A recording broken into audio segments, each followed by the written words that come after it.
Welcome, everyone, to the Dr. Greg Show, October 12th, 2025. How's it going, everyone? Are you going to wear a frog suit? I have an inflatable T-Rex costume. Yeah, I had a, yeah, I'm not wearing that, though. We're all going as K-pop demon hunters. So, yeah, that's I have to. It's mandated, guys. It's mandated.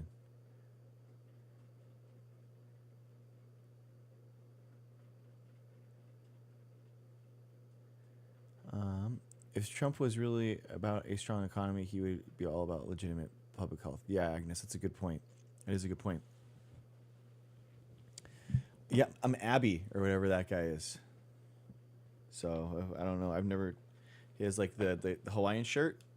So that's what I'm going as. What was my favorite Harris quote?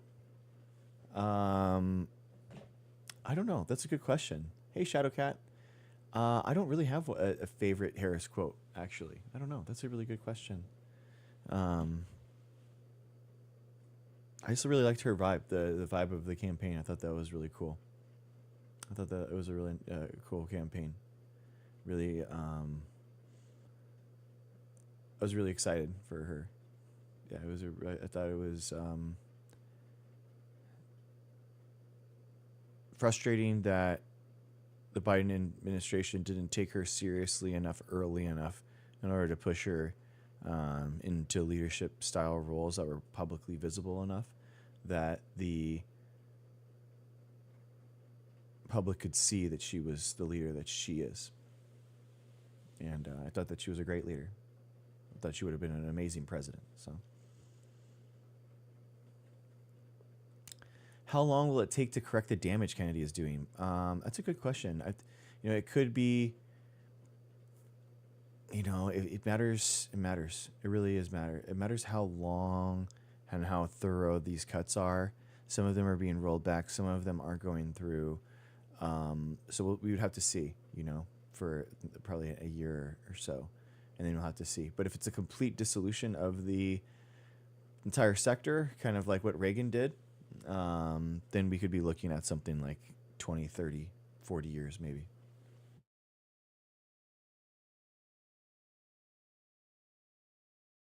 Yeah. So, well, hopefully that's not the case, guys. Hopefully that's not the case. I don't know who Gino is. I'm sorry. Oh, it's Kamala Harris.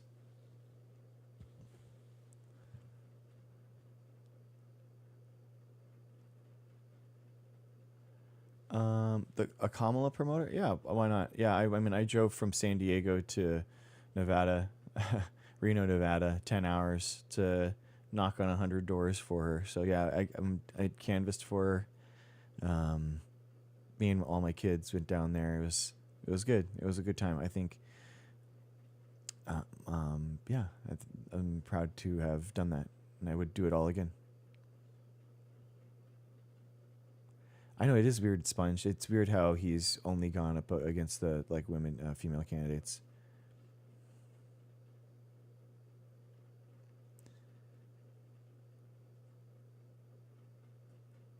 I don't know what you mean by that. It's user 1774. I agree, Shadowcat. Yeah,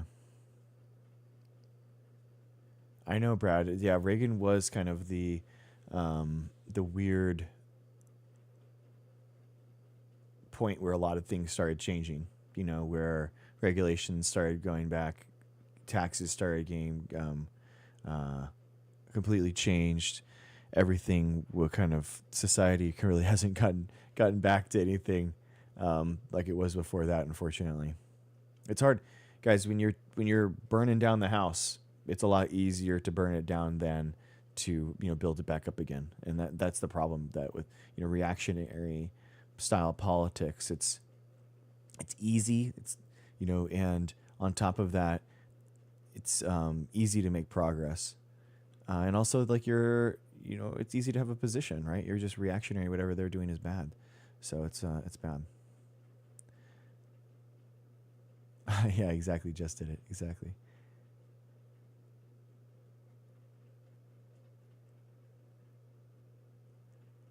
I don't think that's right, Sponge. I think that the Biden administration was definitely working um, for like the benefit of the Palestinians too. I think that he got like maligned like way harshly on that one. I don't agree with that at all.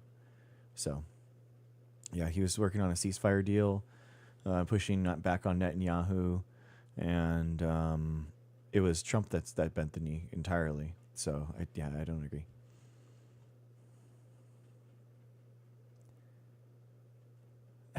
Thanks, Skog. Thank you. Hi, call me Bob. How's it going? I know, yeah, and I don't agree with that. Yeah, Sponge, I don't agree with that. I think that was really infantile and for no reason. I think it hurt the campaign, and in places like Michigan might have cost us the state. So I think it was a short-sighted slogan that was just easily repeatable and mimetic and didn't have any actual backing.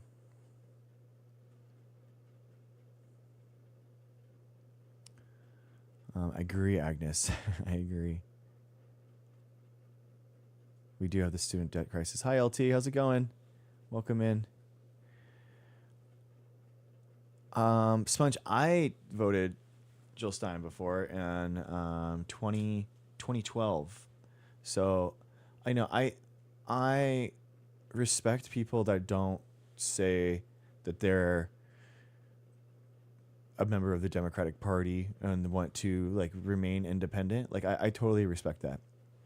Um, but you know, inside the day of the election, who they're actually trying to get. They obviously have a preference, and that's the thing, man. Like in politics, you are never going to have someone that represents every single person. You have someone that is going to be a step forward, and you have someone that again. I say like I say this a lot, but like if you're saying that both sides are the same in both things, there is no difference between the parties. That maybe works in 1999 when the politics was basically like the top marginal tax rate of 35% versus 38%. Like that I understand. But like now, I don't agree with that at all. I'm sorry, but like um, as a leftist myself, I mean, anyone that thinks that the parties are the same, I think that's just insane. It's just I'm sorry, it's not correct. Jill Stein is a walking book tour, and it's embarrassing that I voted for her because she didn't actually do anything with my vote, with my money, with my time, with my care. She didn't. She doesn't do anything. She never tries to. The Green Party isn't a serious presidential or political party that tries to actually change politics, and it's embarrassing. Like they're not an actual political party. It's just a fundraising organization that's run every 4 years as a spoiler for the Democratic Party. Like that's just what it is. I wouldn't be opposed to like an actual political party. Like the DSA does like actual work to actually get people elected at the local level, and I agree with that. Like if you want to elect more radical people, absolutely go for it, guys. Like at the local level, at the city council level, the state level, yeah, go for it for real. That's absolutely, but that isn't the president isn't where we do that, guys. That's not where we have to come together and unite the left together, which includes liberals, which includes the Democrats, um, against this stuff. Thank you, Envy. Welcome in. I know she was a thing in 2012. Yeah, it's crazy.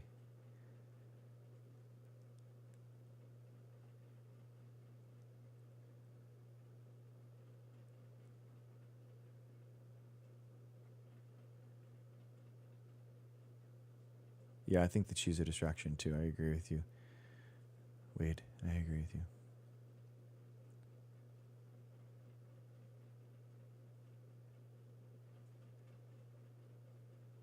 Yeah, call me Bob. Exactly. Yeah, I respect that position. Like, I think that, like Bernie Sanders running as an independent, like I respect that. Like that is totally cool, and I totally agree with him. But he caucuses with one of them. You know what I mean? You got to like throw your hat into the ring and actually, guys, you want to be able to actually have politics change for the better inside your lifetime. Yeah, I did, Sponge. I thought that was cringe. Again, guys, like there's a reason why they protest Kamala's events, and they never protested Trump's. That's the problem. That's the problem. So it's again, like they see um, they see similar friendly faces in the Democratic Party, and they feel more at home there. So they feel more at home to protest there. And I wish that if you're doing a constructive criticism, an internal critique, then absolutely, I think that that's awesome, and let's do it. Let's have that conversation. But what happens is it's too often that those protesters at the Kamala events and stuff like that, they seem like they're chopping down like the Democratic Party and making it easier for the Republican Party to do well, and that's not okay.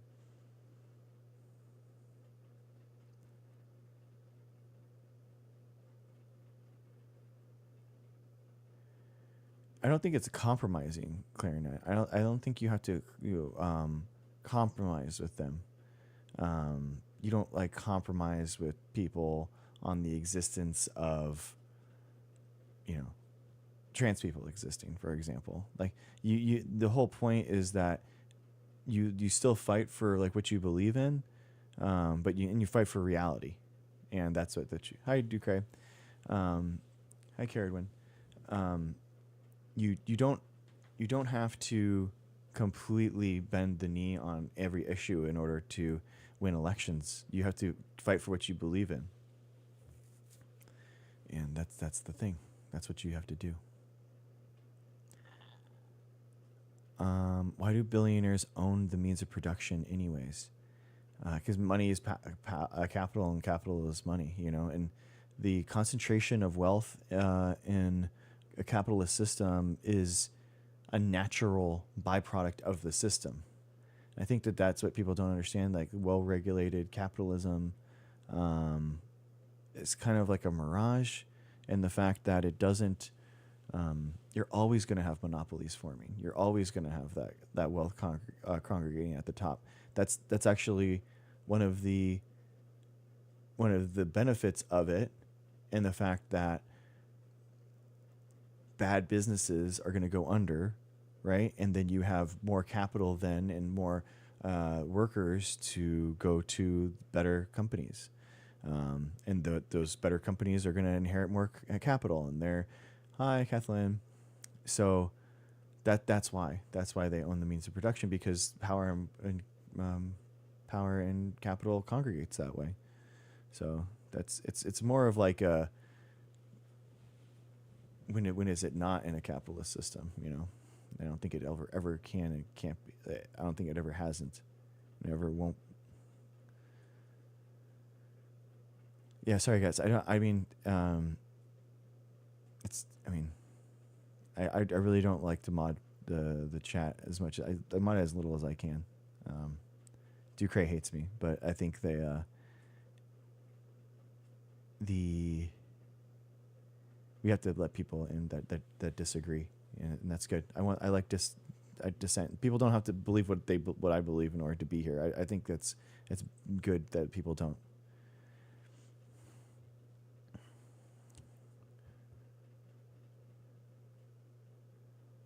But for some people, fighting for what they believe in is a lost cause. I think that um, so there's like in democracies there is like a tyranny of the majority in political science, where the minority party um, is always going to be outvoted. Like think about slavery, for example. Oh, hello, hi LT, thank you. You're not going to have a ever have a majority of black people that can outvote white people to unslave them. You know what I mean? So that there has to be some type of mechanism that allows minority rights to be seen. And how that's done in all of politics is a good question. How do the concerns and how do the concerns of the minority get to the king or the dictator or the president? You think about that. In a dictator or a king, you're just hoping that the king sees you. That's it. You're begging for your rights inherently with an authoritarian style government. You are always begging for your rights to exist. So that is why you are never liberated and a free person in an authoritarian style government, because you're always begging for your rights. Your rights are given to you by the king. You're kneeling for your rights.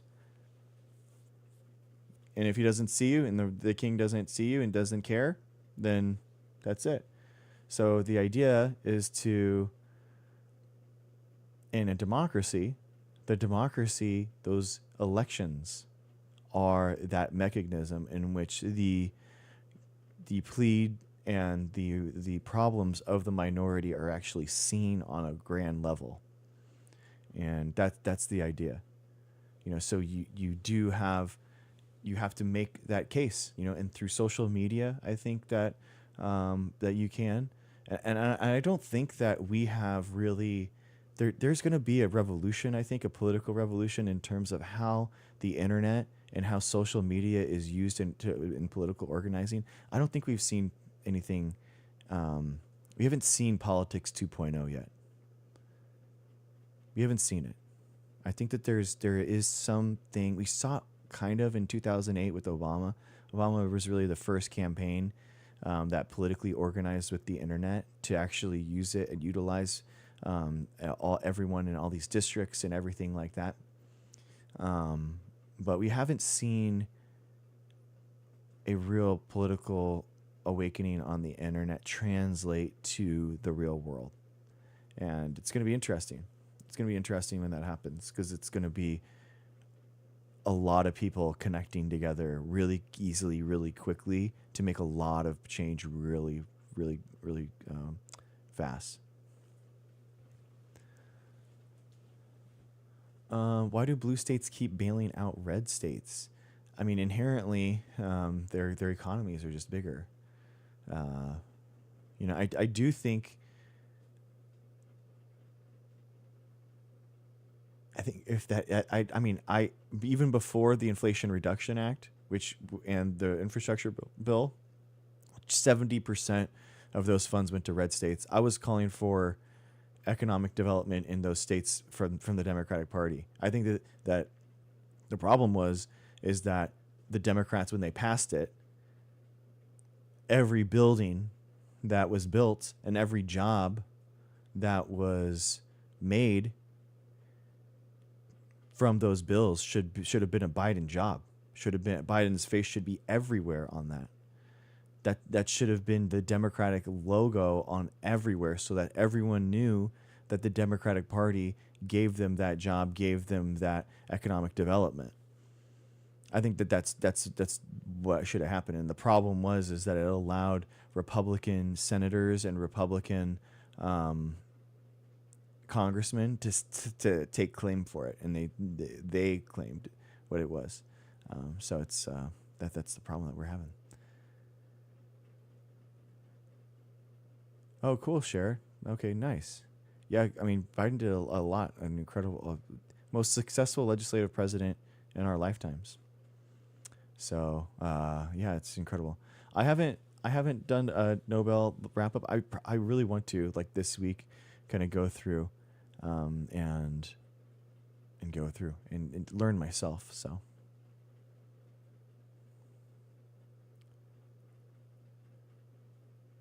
yeah, exactly, Kathleen. We have to, like, Trump's idea of not building the building, not owning the businesses, but just putting your name on the outside of the building so everyone thinks that it's yours and you own every business inside there. The Democratic Party should have done that, like for the Inflation Reduction Act and the infrastructure bill. You know, that is like the marketing way. Those are the marketing techniques that the Democratic Party needs to do in order to not be seen as toxic. And there was a ton of economic development that did happen within the Biden administration, and that they don't get any credit for. So I promote all of them, Tori, because all of them are safe and effective. You should get vaccinated with all of the vaccines on schedule. Yeah, yeah, um, yeah. Cher, I think that they didn't talk about the successes and the wins, so nobody thought that they had any wins. I mean, that is something that we have a problem with, guys. Is that Trump has really allowed and shown. Oh, Tori, this is the amount of vaccinations that we've gotten in our community. So people come here after they've been vaccinated, and we celebrate them because we celebrate people who get vaccinated in this community. So, yeah, vaccinations are important, and we do that. Yeah, MB, I don't think that enough money is coming from APAC that is actually making a bigger deal. It's such a small amount of money, and there's so many American politicians that are taking that. That's like 80% of American politicians are taking APAC money. Um, I just don't think it's having that big of an impact. The billionaires are meanwhile buying social media platforms and creating them, turning them into Trump ads. They're taking out LLCs that and donating hundreds of millions of dollars directly to Trump. So I mean that is like actual corruption. I don't care. I don't think that the APAC is actually what's called. Yeah, I understand. I don't think that that's correct though. I don't think that. I think the best person that could have been for the Palestinian people would have been Biden and Harris. So I think Harris would have been way better. Oh, really, Vesper? That's so weird. Hi.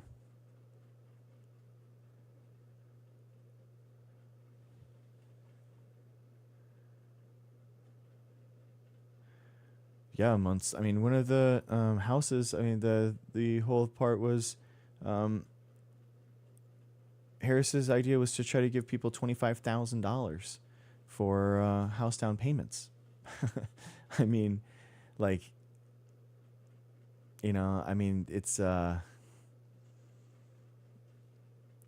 mean, it's hard to say that your quality of life wouldn't have been better, with that. It's like it's wild to me. People still say that. Like I know Hassan is still arguing that Harris would have been the exact same of a president than Trump right now, currently. Still, he's still making that argument, which is just ludicrous, man. I don't think that's correct at all.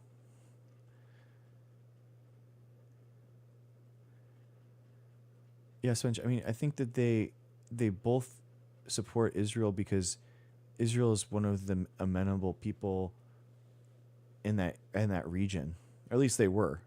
They've gone way more hardline nationalistically in the last 5 years, but regionally, it's like one of the um,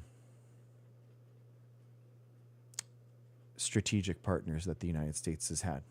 And that's why so many of the Republicans and Democrats agree with it. And there's also this weird Christian angle where they think that when Jesus rises from the dead, it's going to be there in Israel. So there's a really weird like religious element with it. Um, so that's kind of like where they're all coming from. Yeah, and B, I think it would have been different for the Palestinian people. I think it would. You wouldn't have had, like, I don't think that the last 6 months with where the with how Israel was changing the aid and how it was distributed. I don't think that they would have done something so egregious. I mean, the Biden administration was already putting pressure on Netanyahu. I think that Netanyahu definitely feels more emboldened to do what he wants with Trump. He's treating them way more harshly. Absolutely, yeah.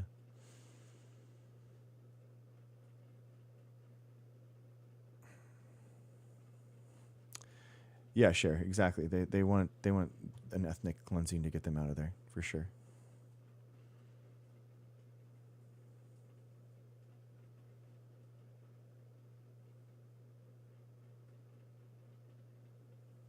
Hi, Marissa. How's it going? Welcome in. Okay, Sponge. I mean, that's fine. I don't know. I mean, that there's still. I don't see Christians pushing back on them and being like, we shouldn't support Israel because of that. 30% of the United States thinks that the rapture is going to happen in their lifetime. So, you know,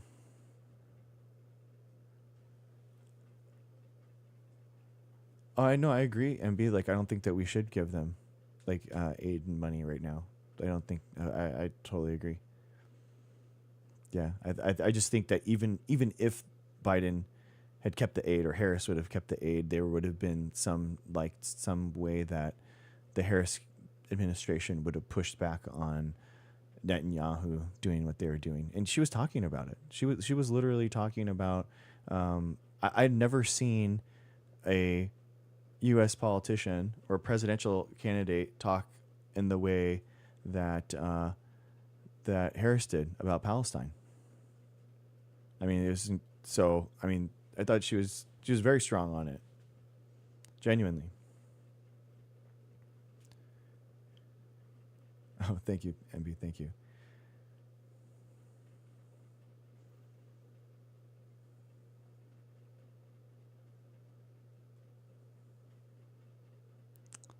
Um,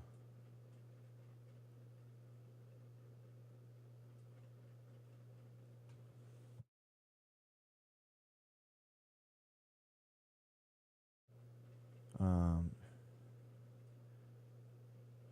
yeah, I mean, I thought that she was making plenty of talks and stuff and speeches about it um, during the campaign. It's just like I don't think that anyone.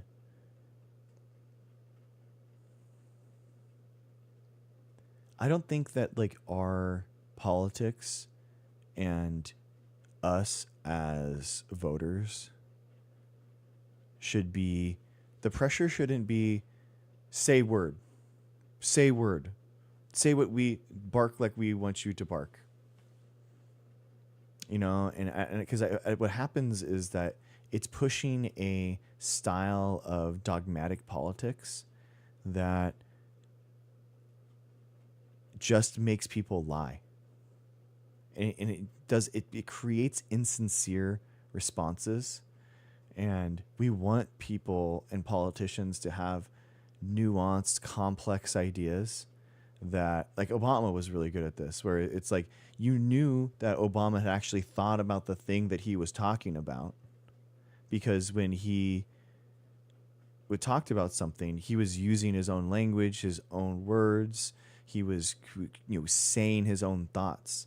And I think that as we have created has as politics has become more mimetic and shorter and more concise, people are not expecting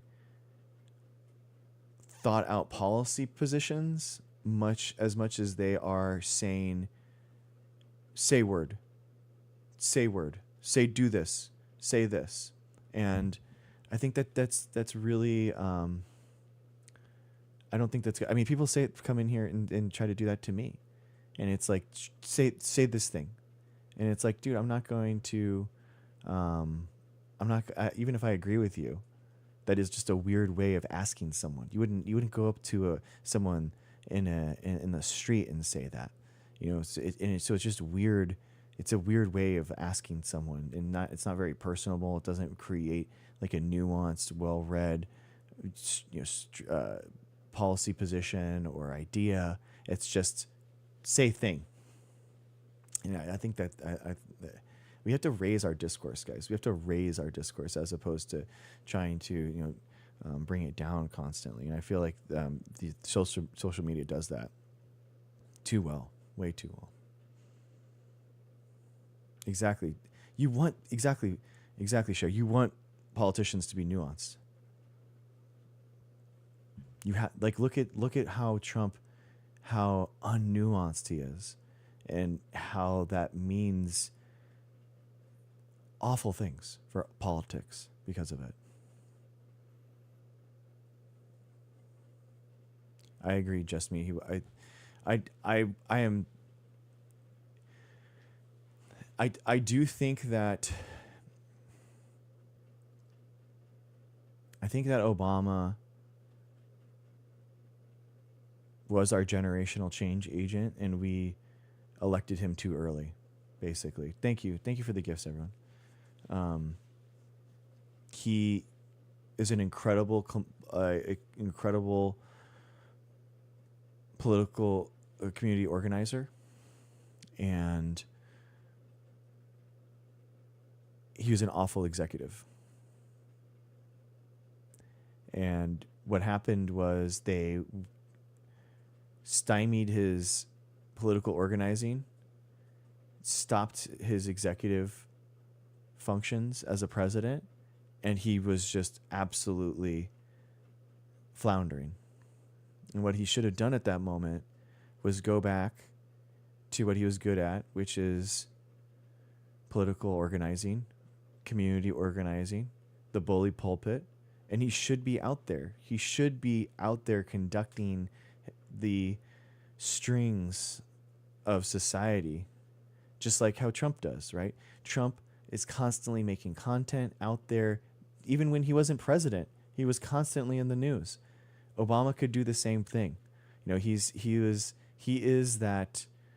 Obama is that 19th and 20th century president where they kind of fade out into the history when they're done. But we actually really needed him. We still need him to be more at the face of this thing, and he could have really had a huge chance to change 2016, 2020, 2024 if he actually got out there more than just made a couple speeches every 4 years. I don't want Obama to be Jill Stein 2.0, and the fact that he just shows up every 4 years, gives some speeches, and then fades again. It's not okay. And the point is that Obama should be more in society, pushing that political organizing like he does. He should be. Yes, Ducray, he has to. Exactly. The thing is that he would be still in the Senate if he wasn't elected president. And he would be he'd be a senator. So basically, by electing him president early, he's gone into early retirement. And now an entire generation of politics, the Trump era, has happened because he was absent. I truly do believe a lot of this is Obama's fault, genuinely. Because he is young, handsome, articulate. This content era was poised for him. He could have been out there. He could have been making change. I think that he is best at that anyway. He's best at not being in the executive role. He's best at community organizing. He's best, he could be more powerful after his presidency than he was during his presidency. I genuinely do believe that. And he chose not to. And when you're in a position of power like that, that's absolutely his fault for not engaging. He doesn't have the choice. I don't have the choice if Trump is my president or not. Why should Obama? Right? Why should Obama have the choice of whether or not he engages with politics when I don't have a choice? And I'm out here driving 10 hours to go to Nevada to knock on 100 doors, reaching 200 people for Harris. And what is he doing? I mean, give me a break, man. Thanks, Marissa. Thank you. We needed him, and he has abandoned us. That's what I think. That's what's unfortunate. I volunteered for the Obama campaign in 2007, before Iowa caucuses, guys. I was like, there was nobody that was a bigger Obama fan than me. Like, I mean, come on. Like, I was, yeah, before Iowa caucuses, I was calling Iowa. I was organizing call banks. I remember watching the 2004 John Kerry presidential, the DNC, and I saw his speech, the red versus red. It's not red, it's blue. And, you know, I was like, I told my dad, I was like, man, this guy's going to be president one day.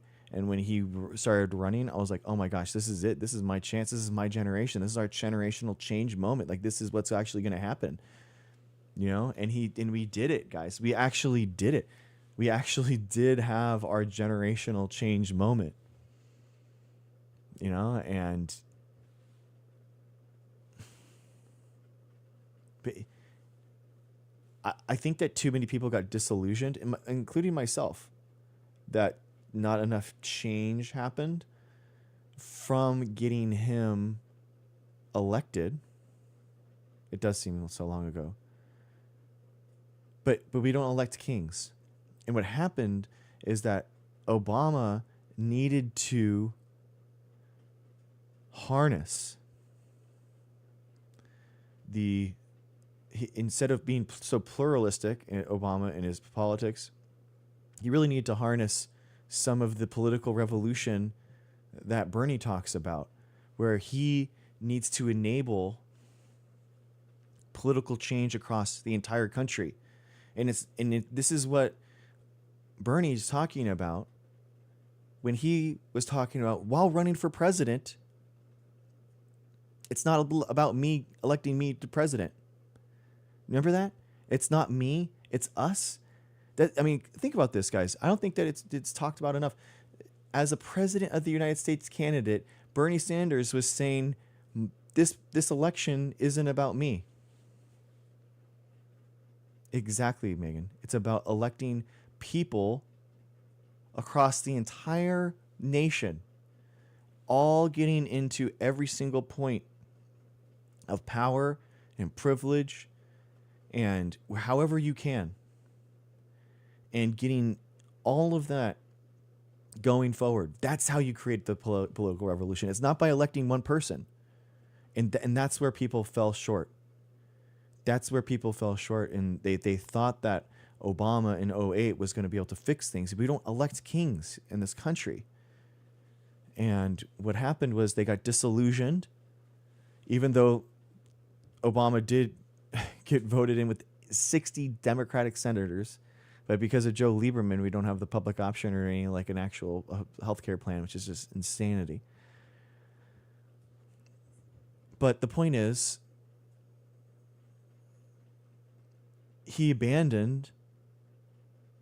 Obama abandoned that political revolution approach that he championed himself. Like, his campaign in 2008 was all about that. The Hope and Change campaign was about getting people getting people engaged for the first time in politics like never before. You know, we were talking to people, guys, where you would call them and they would be like, man,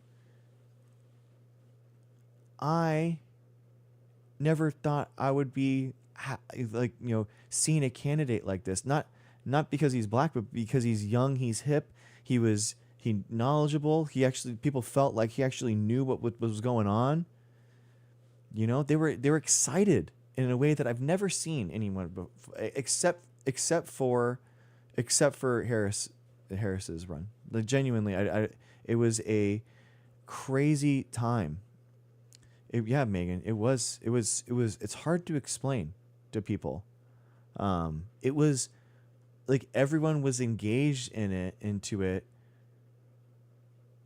but it wasn't like how Trump politicizes everything. Trump makes everything political. So politics is everywhere now. Obama was cool enough and hip enough that he seeped into everything. That's the difference. And that's what exactly, Fluky, exactly.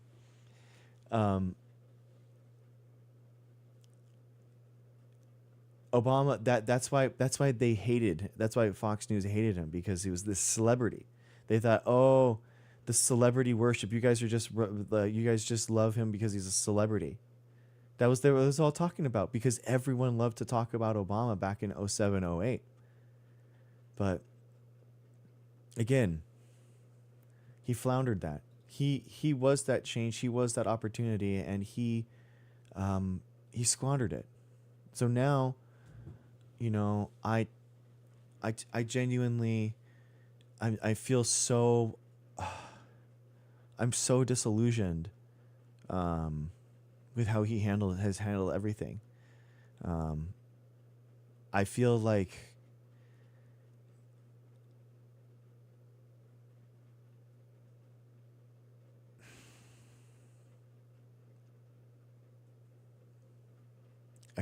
he has abandoned us. The people that actually tried in 07, and he didn't understand what we were seeing. And I think that's kind of the problem too, is that Obama was kind of like a blank slate that a lot of people pinned their hats to. And I think that's part of the problem too, is that you can't hold all of that as a presidential candidate. You can't hold everyone's emotions and all of what they're aspiring for you to be. But the point is that he needed to allow and uplift other people to make that change. That's what it is. He abandoned his political organizing, and you can't make all the changes that everyone wants, but it's about enabling politics to be different after you by doing that political organizing. Okay. Anyway, I knew we were going to talk about Obama when I'm wearing a Kamala Harris thing. All right. So we're probably going to talk about, like, probably a huge Obama fan himself, MAGA guy at 1971. How's it going? How are you? How you going? Hey, there you are. What's up? Good. I'm actually not a MAGA person, by the way. I used to be 2016, but I got duped. Okay, cool. Sorry. Well, interesting. Yes, it is. Okay. Can you tell me It that is. story? Yeah, well, I mean, like the first time, 2016, it was Hillary versus Trump, Mm-hmm. and I was very disassociated from the entire political arena, and I just thought both sides of the party were terrible. Mm-hmm. And so I made a calculated decision, which was wrong, to vote for Trump. Mm-hmm. And ever since that time, I've regretted it. Oh, interesting. So 2020 and then 2024, you didn't vote for him. No. Oh, interesting. No. Would you be No, I did comfortable not. sharing like who you voted for?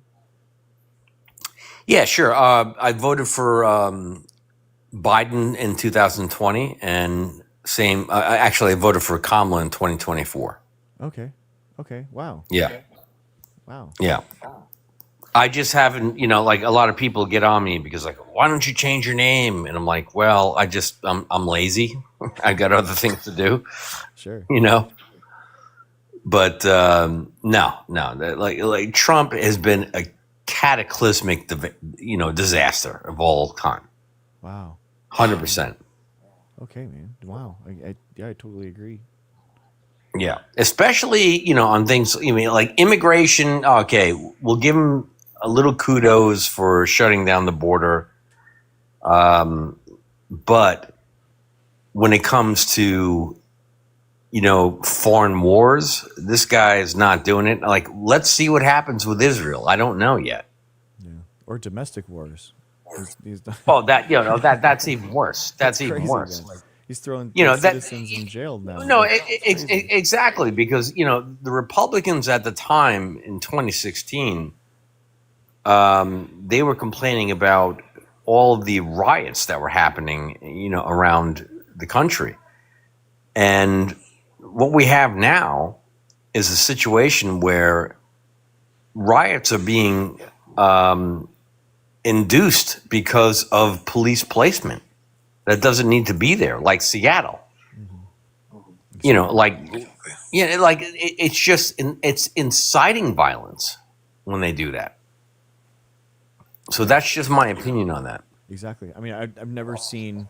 I don't think that there's ever been a declaration of war by a president on an American city, and then he has military rollout towards that city. I mean, that's crazy. Yeah, it's crazy, and I'm also a 10-year Army vet, and I'm very familiar with the posse comitatus law, and Is he's that the one? just Is that the one where they're not allowed to arrest anyone? well, posse comitatus means that the military is not allowed to do domestic law Mm, enforcement.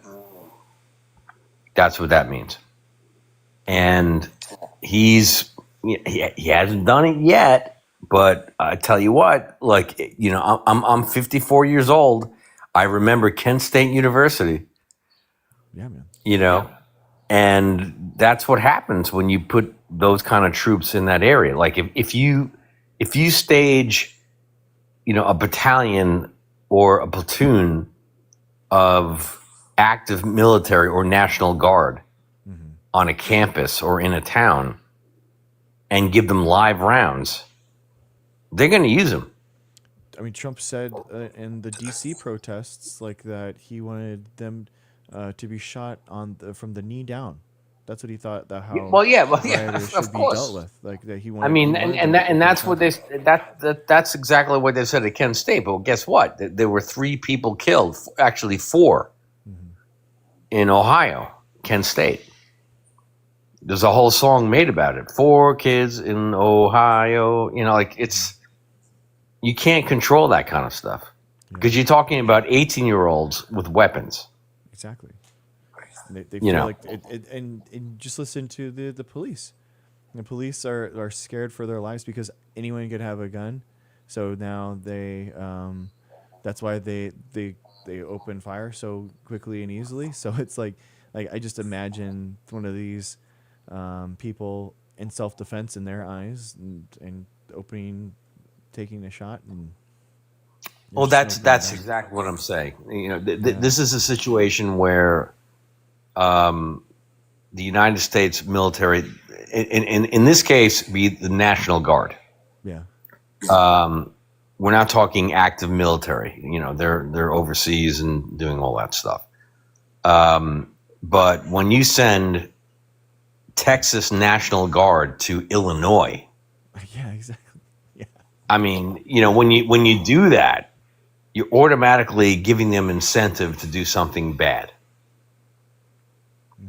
I know how it works. They will say, okay, you're out there, make sure the public is being safe and blah, blah, blah. But if you have to, take a shot. And that's Kent State. Hmm. I would like people to revisit Kent State Hmm. in this, because, we're talking about, 20-year-olds right now. They have no idea what that is. Yeah.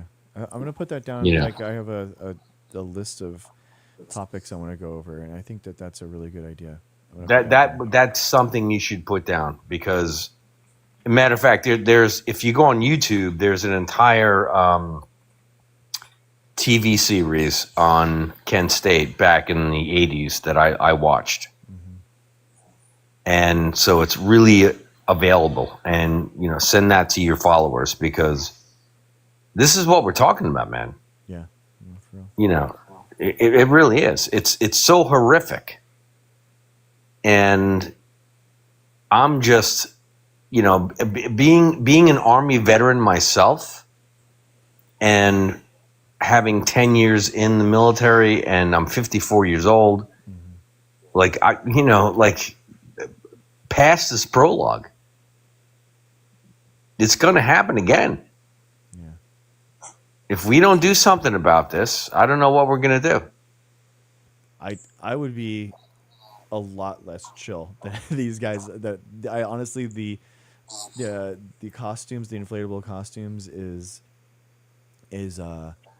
throwing me for a loop because how effective it is and how genius it is. But I mean, if I was one of the mayors, I would be calling for basically a general strike and shutting this entire city down because it's just there. You can't have a federal stakeout of your city that's being invaded by the federal government. Like, yeah, that's the whole idea with federalism is that these states have their own sovereign governments. That's just the entire idea. So the fact that they are just The being funny staked thing, out, it's wild. no, I get that. The funny thing is that the people on the right, especially like the libertarian right, they're all about states' rights. Hmm. But yet, we have a president sending federal troops that are being federalized out of Texas into Illinois. That's not states' rights at Exactly. all. So it's a contradiction. And you have all these And the SCOTUS justices from the Federalist Society. They have studied law about federalism, about how these the rights of the states and the rights of the federal government are competing and separate, and here they are going decision after decision trying to say that uh, actually the president of the United States does have unilateral control over this. No, they do. It does have dictatorial control over this, and it's wild, man. when it's convenient for their cause, then they will say that. It sounds But like you're notice underwater right now. Did you connect to your car or something? they were upset about, troop deployments into Iraq in 2001, 2003. It sounds like you're underwater right now. Did you accidentally connect to a different Bluetooth? What I meant to say was it's convenient for the right Mm-hmm. to say these things right now because it's under their purview for their advancement. But Right. back in 2001, back in 2003, when we were deploying troops to Afghanistan and Iraq, even in the 90s, they were all for it, right? Yeah. So this is it's complete hypocrisy, Yeah. complete hypocrisy, and I find it really upsetting because I was deployed Mm-hmm. in 2003, in the Iraq invasion, and I've seen shit that nobody wants to see. But now what we're talking about is, you know, um, deployment of military troops basically inside of America. Exactly. I mean, what do you think the Democrats should do next? Because I'm of two minds of this. Like I'm actually a huge fan, a political science nerd, lover of our Constitution. I genuinely do think it is unique and amazing amongst other constitutions in the world. But I feel like the Roberts Courts has basically just completely rewritten it in the last 15, 20 years. And I mean, the question is basically, do we as Democrats play by this Constitution that exists today that Trump is using, or do we go back to the 1790s constitution, but I feel like then there's two different rules for two different teams, right? The Democrats are playing by one constitution, the Republicans are playing by one constitution, and obviously the Republican constitution has more federal power, more executive power, so they can just get things done more quickly versus the slow grinding methodical stepwise portion that the old constitution is. I'm actually a history teacher myself when I got out of the army. Yeah. So I know what you're talking about. What I will say about that is Democrats have had a messaging problem for a long time. Okay. And they need to step up. The one thing Trump has done is he's controlled the messaging. So true. I agree. He's just doing it. And we're taking a step back and saying, oh no, but the Constitution and blah blah blah. Like nobody's listening to that. Right? Yeah. But if we're gonna actually take a step, then yes, then we have to go to the courts, which we've been doing, and we also have to take an action in the Supreme Court. That's the only way this is gonna stop. We have to go that way. 100%. I mean, it's unfathomable that they wouldn't, that the Democrats wouldn't. I mean, I just don't understand why they don't. I mean, Trump is rewriting the Constitution and not even following entire amendments. Why wouldn't the Democrats? When you say completely in their power, like of course they need when you say that he's rewriting the Constitution, he's actually not. He's just doing it on TV. Yeah, I figured right. I mean, it's like yes, one of these figured. Things. Yeah. Right. He's not actually rewriting it. As a matter of fact, every time he goes to court, he loses for the most part. But what the Democrats have to do is take him to court. Yeah. Every time. That's how it's got to be. And I'm hoping that that's what they're going to do. But I don't know. I just don't know. And here's the major thing. I don't know if the Democrats have the balls to do this. Yeah. I agree with you. That's the problem. Because they have every reason and every, expectation to do this. They can do it. But they're just not doing it. I don't know why. Chuck Schumer's is taking a holiday, I guess. I don't know what he's doing. He's off in the woods. The Speaker of the House is not he's good. He's really good.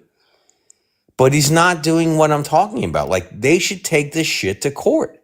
Yeah. I think Gavin Newsom is the only Democrat. He's the only guy. Yes. It's actually so obvious to me that he's the only one that's like doing any fighting or really trying. He's the only one. That it actually kind of makes me mad that anyone else would even run for president at this point, because that they're going to try to say in their speeches, like, I was out there. Well, that's I was true. trying to change things. And it's like, no, you weren't, bro. It was literally just Gavin Newsom. Like, but the problem with Gavin Newsom is he only has jurisdiction over a state. Yeah. Yeah, exactly. And he can't bring a federal court case about this stuff unless it involves a state. Yeah. So, like, I want Gavin Newsom to run. I think he's probably the best prospect we have as Democrats. Yeah, he has to. He should definitely do that. We had a couple people, back when Kamala was running as well, that I thought would have been better than Kamala. But it's clear right now it's Gavin. For sure. And he's making a lot of noise, which is great. Mm-hmm. But we need to get this, like, we still have 2 years until the general election. Yeah. Right? So what are we going to do with that? Yeah, we have to stymie it. It has to be done now. Yeah. It has to be done now. So we need to rally our guys that have some power. I mean, Gavin Newsom is a voice. I would say, Adam Schiff could make some noise. I don't think it's the legislative branch. I think it's Gavin whipping the governors association up. I think that's Well, like no, the not only way. Yeah. yes, that's true. But what I'm talking about in the legislature, though, it's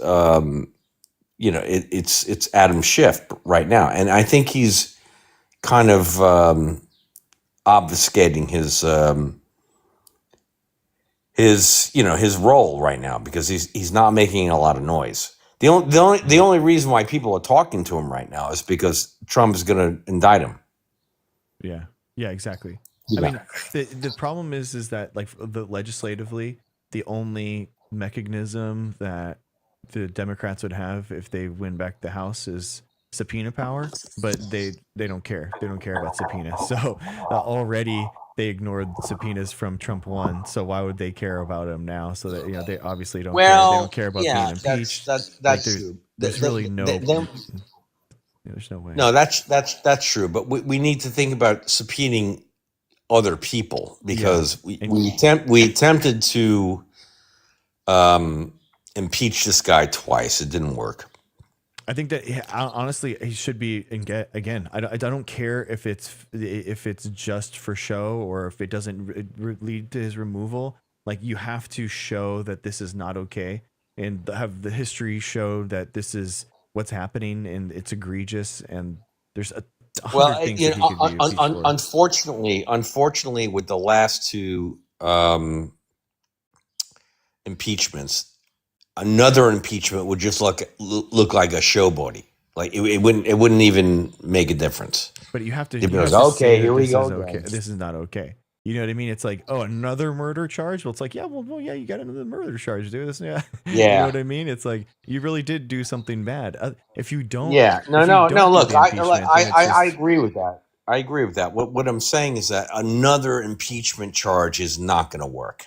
It's already been. I 100% agree with you. Yeah, it is just for historical records, just to be like. It's honestly played out. It is, but you have to you have to say, we did not agree with this. This is not okay what he was doing. There's other ways you can do that. So what I'm saying is targeting other people like Kristi Noem or any cabinet member, that you can bring charges against. Do that. That's a good idea.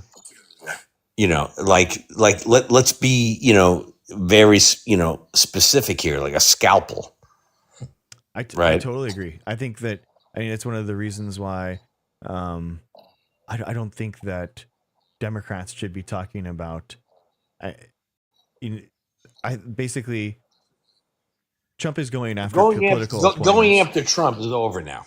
Yeah, political exactly. I 100% agree. That's basically done. You have to go after the people that are enabling this and pushing this, and you have to go through and put some of these people in jail. Like it is absolutely egregious what they're doing, and it's like they even if you don't put them in jail, you can push a narrative when you're talking about people in his cabinet. Like nobody's done that. Mm-hmm. I mean, not since the Nixon administration. Mm-hmm. Nobody's gone after, the secretary of blah blah blah since Nixon.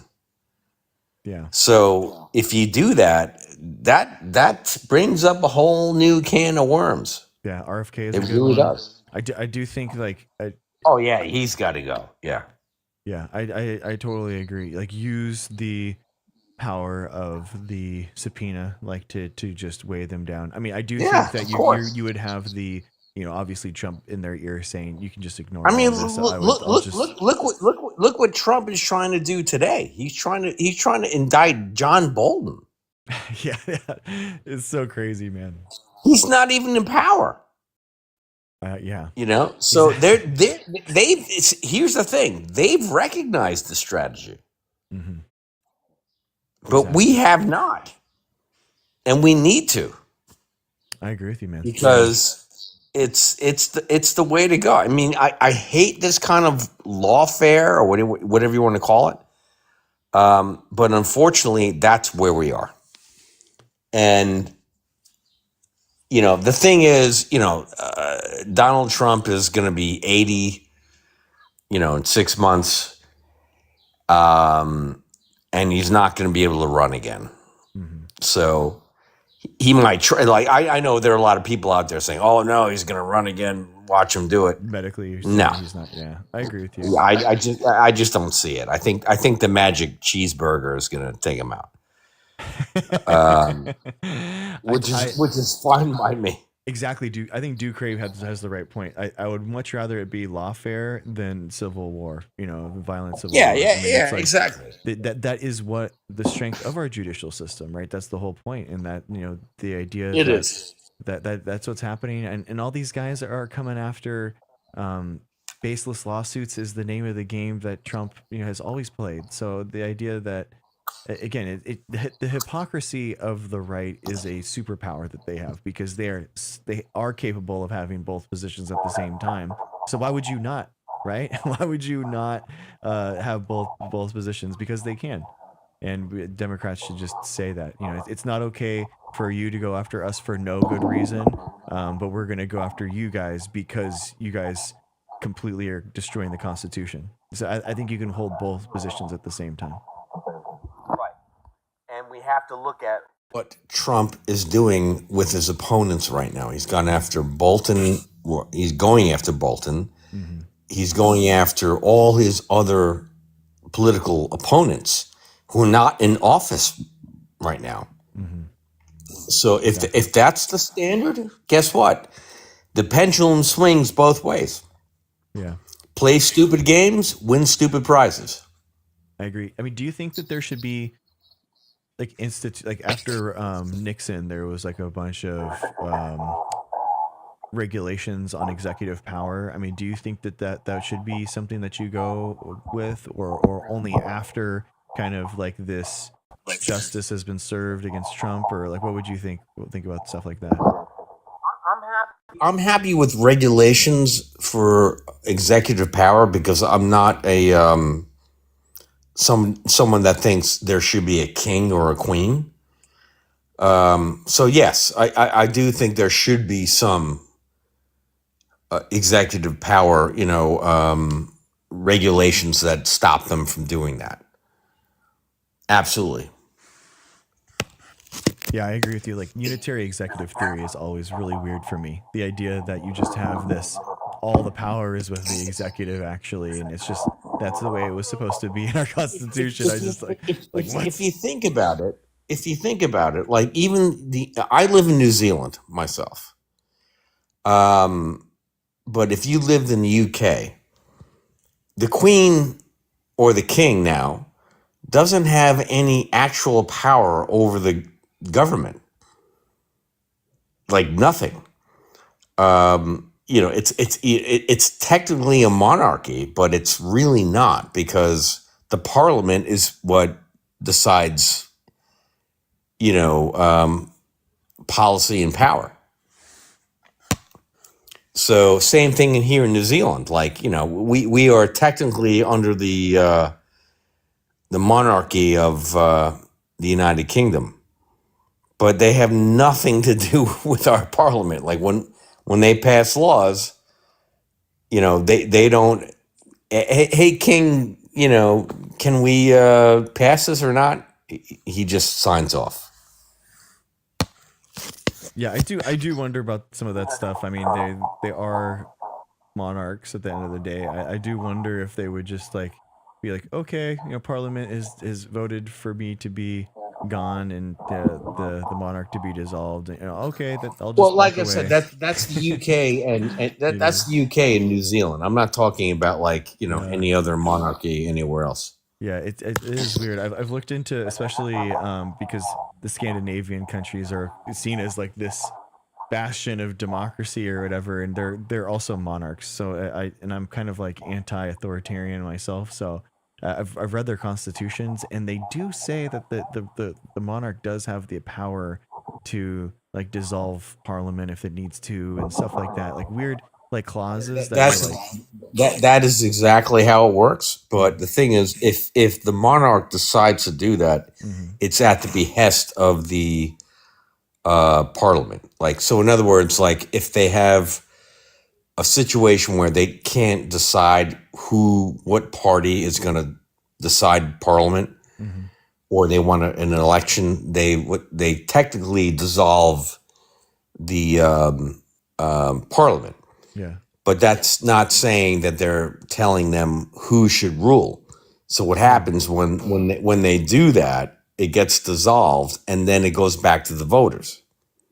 Gotcha. And when we vote, we don't vote for a prime minister or a king. We vote for our local member of parliament. And whatever party is in charge after that vote gets to select the prime minister. So okay, so And it's the the king has parliament that nothing runs. to do with that. So the parliamentary system runs their own elections. Absolutely. Okay. Gotcha. Interesting. That makes sense.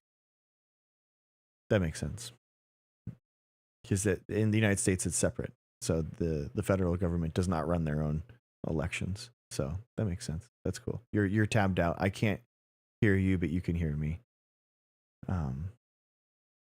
But is there more power or more government or officials of higher power?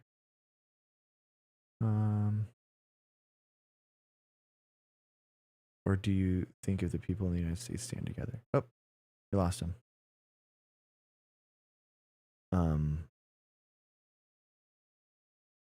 Yeah, I think so, Ness. It has happened before, with Franco in Spain, where because of the fascist government, or the Sun relinquished a bunch of power to create, a democratic Spain. It does happen super rarely, but it does happen. Do you think that the government would be against their own people?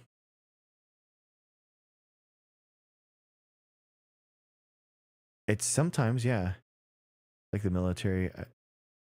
If we all stand for our rights, they could. I think the government definitely could stand against the people, and theoretically, it does happen all the time, and it does happen. Yeah, agreed, Ness. Exactly. I did hear that about that with the Nobel Prize winner saying about Trump. That was so weird. I it's like it's so.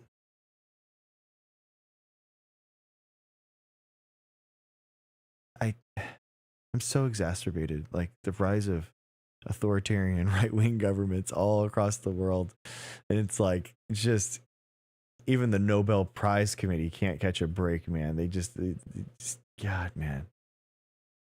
It kind of instantly invalidates your Nobel Prize if you're running to Trump is to thank him. It's just crazy to me.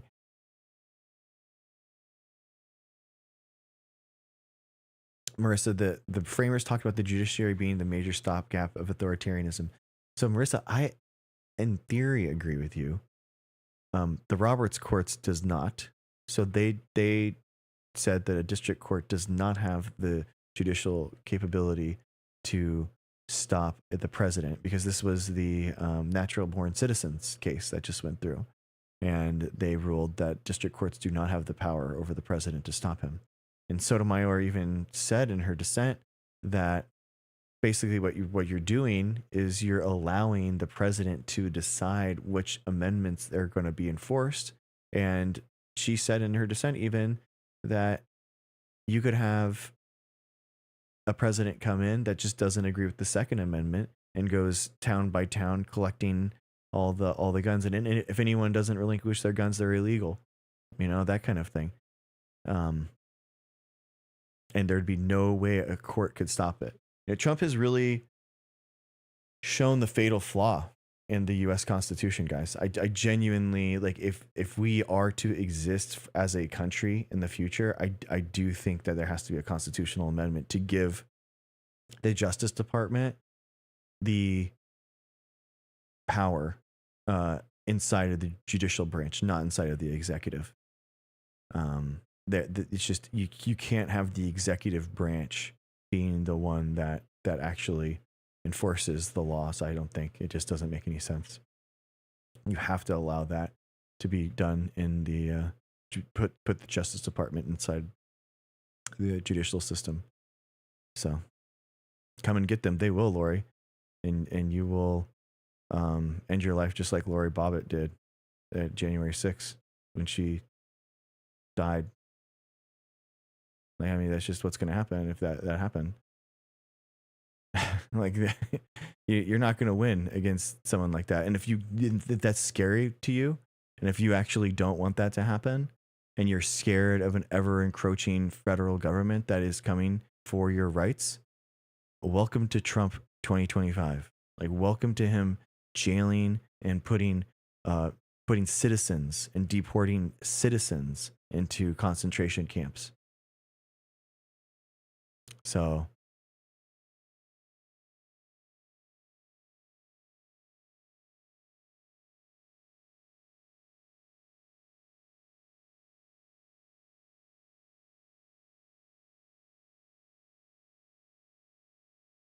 Babbitt, Babbitt, yeah, Babbitt. Sorry, Babbitt, yeah.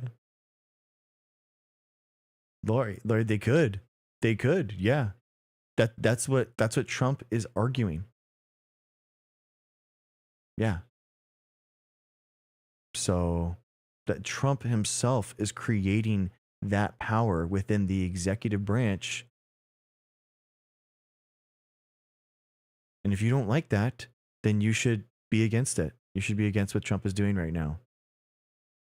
I'm sorry, but especially in a scenario when 80% of the, no, I'm not, this isn't a joke. When 80% of the country agrees that firearms should be regulated and Congress is unable to pass legislation regulating them, you will get a president that comes in and, for national defense reasons, regulates the number one killer for kids under 18. You will. You just will. That's what's going to happen. So, and Trump has paved the way for that to happen. If you don't agree with it, then you should be against what Trump is doing right now. You have to think about politics and the fact that would the power that I am fighting for, our military will not turn on its people. Our military is arresting citizens in LA right now, in Seattle. What are you talking about? And what year are you from? Is this a time warp scenario? Are you what year are you calling in from? What? Hello? Why would we as citizens want to disarm ourselves? Because, Serena, firearms are the number one way that kids under 18 are harmed and aren't living anymore. So there is going to be legislation that is done that enacts this at some point. Which just will be. You're delusional if you don't think that people aren't going to actually want to regulate that. I'm sorry. I'm not trying to be incendiary. I'm telling you exactly what's happening in the courts. If you read the court decisions like I have, it's spelled out very clearly there.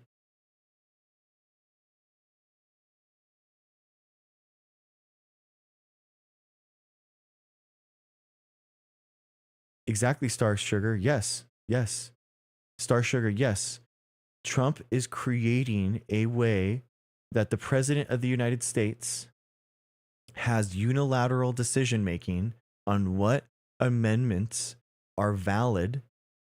And that means that there could be a president that comes in with the power that is installed currently in the United States president, where they do not recognize the Second Amendment. And with their national defense authorization, just like how we are at war with Venezuela, but honestly, the National Defense Against Firearms Act, or whatever, however he put it, it would be a lot more justified, because unlike Venezuela, the number one way that kids are not being alive anymore is because firearms. Venezuela is not harming anyone in the United States right now, but firearms are. So yes, there is a way and a pathway now for the Democrat or whoever it is to come in and take firearms from that. Yes, that is. Read it. I have a video about it. You can scroll down. It's called. The title is, "The Second Amendment is not safe." So that it's true, and but we're talking line by line. Because I actually read the court decisions, so I'm actually quoting from there. And Sotomayor speaks in plain English, guys. You should read her decisions. They're incredible, very easily understood. Anyone can read it. I'm just saying. Courts keep overturning gun control and supporting the Second Amendment. You see the opposite? No, they are, Ray. But that's the courts. You're right in that, like, Keller 2008 was, creating a huge thing for the Second Amendment. But that's the whole point, is that the Roberts courts has said that you can't stop the president if he does not think that if he does not want to enforce one of the amendments. That's what it is. That's just what it is. No, they won't, Lori. No, they won't. All hell will break loose. Blah blah blah blah blah. No, it's not. We have a military invasion of a U.S. city by the federal government. You think all hell is breaking loose right now? Nope. People wouldn't do that. People won't do that. I'm sorry, it won't happen. And people will welcome it because 80% of the United States wants active firearm control measures. I'm sorry, but it's just true. This is more popular than the illegal immigration roundup deportations that Trump is doing. Come to the South and try it. I'm sure they will.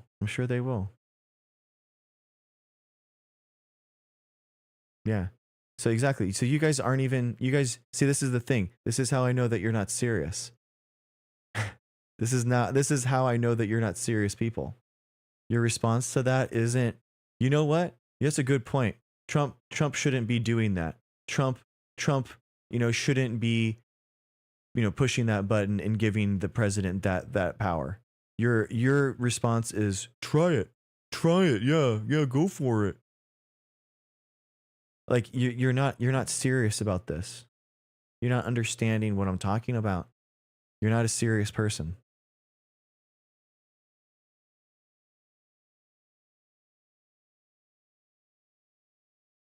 You don't know anything.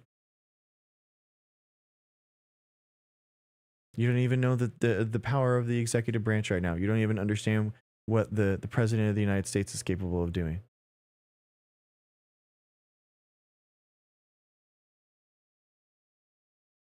Well, Ray, there's a lot that's in the Constitution that Trump doesn't recognize and isn't following. So why would the Second Amendment be any different?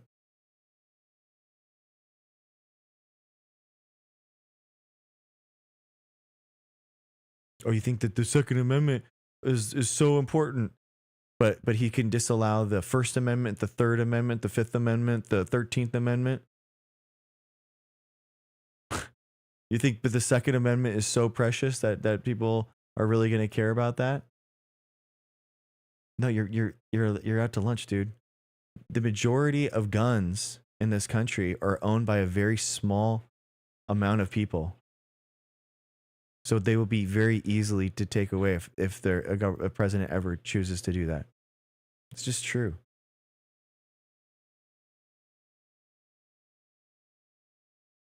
You guys can claim whatever you want in chat, but I mean, it's just the truth. So facts don't care about your feelings. I'm sorry. I don't care that you're offended. So everyone does not. Yellow. Everyone does not. I'm not wrong. So that's just what it is. Deal with it.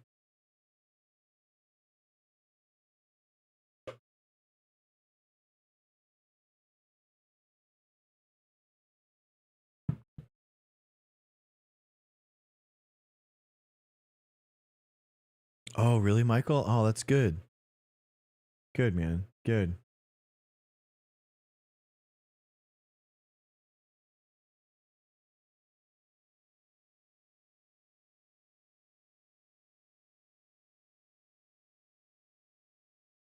Yeah, Star. I mean, exactly. So, exactly. The point is we have created an executive branch. I am the word that has way too much power, guys. So the thing is and all of you guys that are freaking out and crying in chat about this, yeah, of course, Maverick. Yeah, anyone's able to join. Anyone that is crying in chat about this, that this would be too much and that there's too many, there's no way a president could do that. Roberts, well, guess what? Roberts has already said that anything that the president does, they're immune for prosecution for anything. So you could never take that president to court. You could never stop that president from doing anything, and that's just what it is, Ray. Because the presidential immunity and the ways that the president can now not be held accountable by any court is new. It's new. You know, it's a new thing that Roberts has done. This is what I'm saying, guys. They the Democrats have to decide whether or not they are willing to play by the rules that exist today or if they want to go by some new rules. So, in Republicans, if you don't like this and this isn't your thing,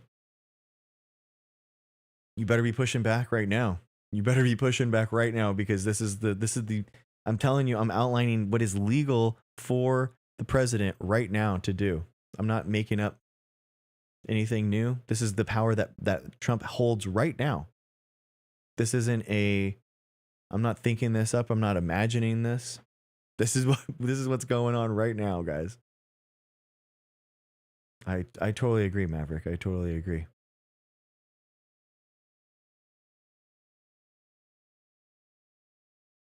Exactly, Ray Private. Exactly. I agree with you. I guys, I'm a huge fan. I'm a huge fan of the 1790s Constitution. I do think that there is something innately beautiful about it, and I do think that it is one of the best constitutions in the world. Like, I think it's incredible. I think that there is something uniquely special about the United States Constitution. Trump does not hold this view. Okay, but and the Roberts Court does not care about it at all. They don't care either. The Roberts Courts doesn't care about it. Trump doesn't care about it. And there have only been court case after court case that has slashed away at judicial and legislative powers to hold the executive accountable. So the question is, what happens next? What happens next? Does the Democratic president come and play by the new constitutional rules? Or do we go back to the 1790s Constitution, which basically means we are solidifying the Democrats have to play by one constitution and the Republicans can play by their own constitutions, two completely different constitutions and rule sets. So, you know, that's the thing. And the thing is I don't know if after Trump, I don't think if people really want to go back to the 1790s Constitution. I don't think that people will want to do that. Janina, I don't think that people want that one. I don't think that there is a constitution where people want to go back to. People want to have things happen way more quickly. They want stuff to be done by executive power. They want electing a president to actually mean something and to get it done permanently. I mean, the problem with executive orders is that they can be undone by the next executive, so it's very fleeting, but that also gives you a strong incentive to vote the next party to be in power of the same party as your president, because then all those executive powers and all of those executive orders get to stay. If you get the new party in, then all of them go away. And that's the problem. I mean, that's the problem that's the problem with something that's so fleeting. And it sucks, guys. It sucks. It sucks. That's why we are at this like tit for tat, back and forth game that right now, because it doesn't matter. And this is the problem, is that it doesn't matter even if you do pass legislation, guys. It doesn't matter if you do the hard work of actually writing legislation and actually passing things. What could happen? The next president just comes in and boop, dismantles the whole thing. You don't have to. The 1790s Constitution way, in order to dismantle the Inflation Reduction Act, in order to dismantle the infrastructure bill, what would you have to have done? You would have had to have passed another legislation, right? We're gonna have to more legislation in order to redo the spending, redo the how things are allocated, but not anymore. You don't have to do that anymore. Trump completely eliminated that, because now the Office of Monetary and Budget, the OMB, just has dictatorial control on how money is spent. So after you pass something, that doesn't mean that that's actually legislation anymore.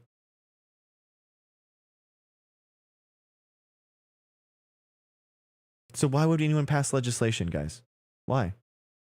What's the point of passing legislation if it's just up to the president on what happens? You just declare national emergency, declare war, like we've done in Venezuela. Do you guys know that we're at war with Venezuela right now? Did you know that?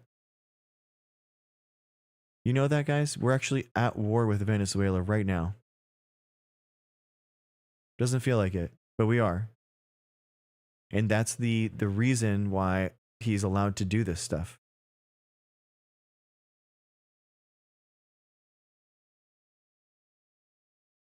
He declared war the first day. It's so that is what he's saying. The cartels and everything that are being thrown in and that he's fighting. That's why he has to take all these executive actions. So I agree, Maverick. In theory, I agree with you, but in actuality and judicially, through the courts, we are at war. So that's what it is.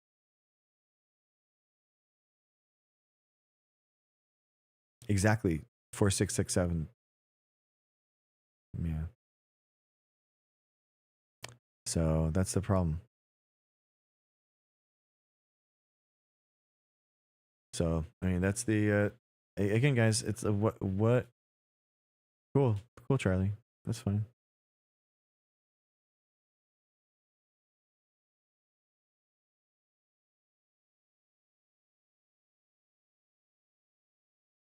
Yeah, it's rough, guys. Exactly, calling Bob.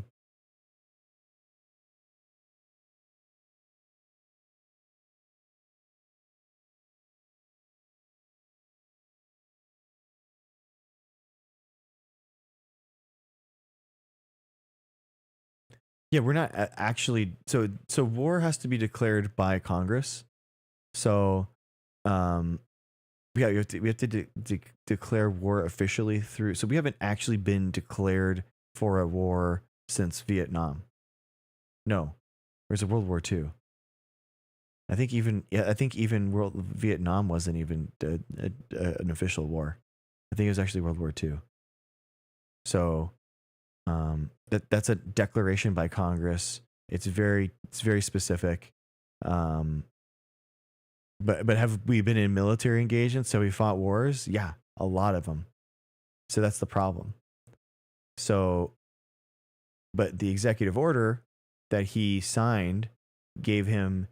So basically, the plenary power, the unmitigated, unaccountable power for the president of the United States in the 1790s Constitution is that he has unlimited power in terms of national security. So if there's any type of national security event, then the president of the United States has unitary executive, unitary theory. Okay, Carolyn, I'm just gonna ban you because you guys you don't get, you can say whatever you guys want, but you can't just spam chat with the same like 10 words. I don't know what you're talking about. You can't.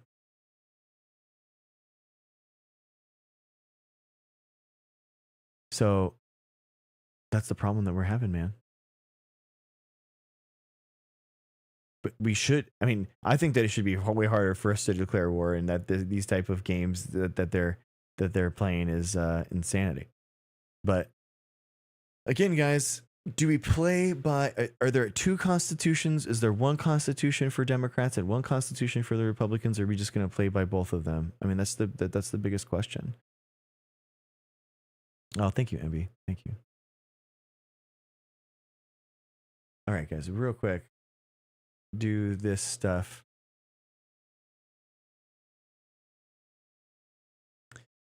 Oh, right. Oh, call me Ness. I gotta add you here. Do, do,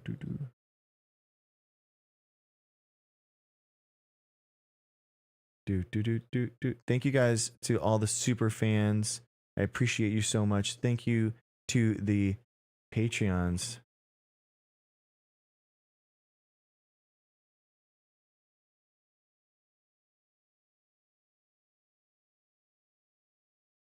Thank you guys so much. I appreciate you. Thank you to Squirrel, Kathleen, Ducre, Helen, Amber, Bailey, Shadowcat. Thank you, Kathleen, Bailey, Noble, Elda, Ducre, Ado, Helen. Guys, all of my links are in the link tree for the Patreon, for the YouTube, for the Twitch, for my backup account, everything, guys, everything. So if you have any questions there, that's the place to go.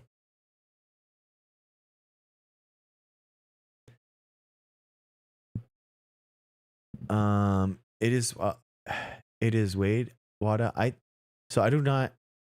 I do not.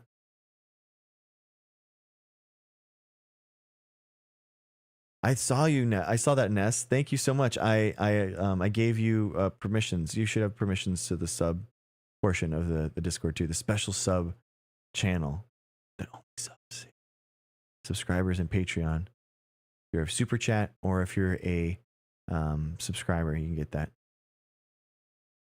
The extrajudicial killings happening on boats. Maverick, it's awful. It's atrocious. I mean, again, it's crazy. Oh yeah, guys, real quick. Can you guys hit the heart thing? Can you do the heart thing so that we can like level up the stream? Thank you so much. I appreciate you doing that. Thank you. Yeah, exactly. These people are not using the judicial system for anything other than it's just they hate it. They hate the judicial system. It's a speed bump, and it's wild to me how nothing is going through the courts anymore. What about your day one OG fans? It's true. Thank you so much. It's true. You guys are awesome.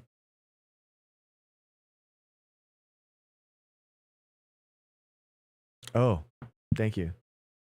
Appreciate that. Thank you.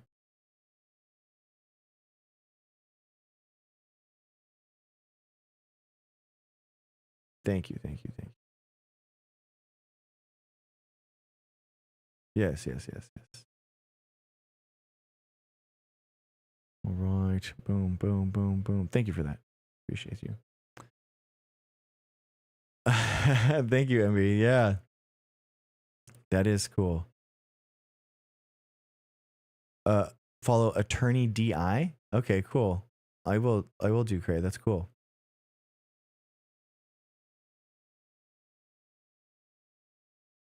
Yeah, Emby, that's amazing. I think it's so cool. And thank you for sharing that with us and being so open and honest. I really appreciate that. Has anyone gotten any vaccines this week?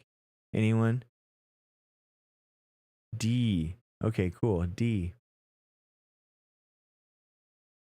Oh, really? Oh, that's cool. Okay. Well, I mean, you can still change. It's okay. You know, it's all good. Kelly, you did? You got two? Nice. Oh, no way. Okay, so let's do call me Ness for your pub's got the flu. Let's go. All right. All right, guys. You know, I was listening to the Vax Party thing and I'm like, you know what? I think I just like the neon in the empty room thing. I don't really like that one. The voice effect here. So call me Ness, the her husband for the flu jab. 3, 2, 1. Nice. Call me Ness. You're awesome. Thank you so much. Kelly. Kelly got 2. 654 and 3, 2, 1. Nice. You're awesome. Good job, Kelly. Oh, Maverick, how many vaccines did she get? Or this week? Or yeah. Did she get any this week?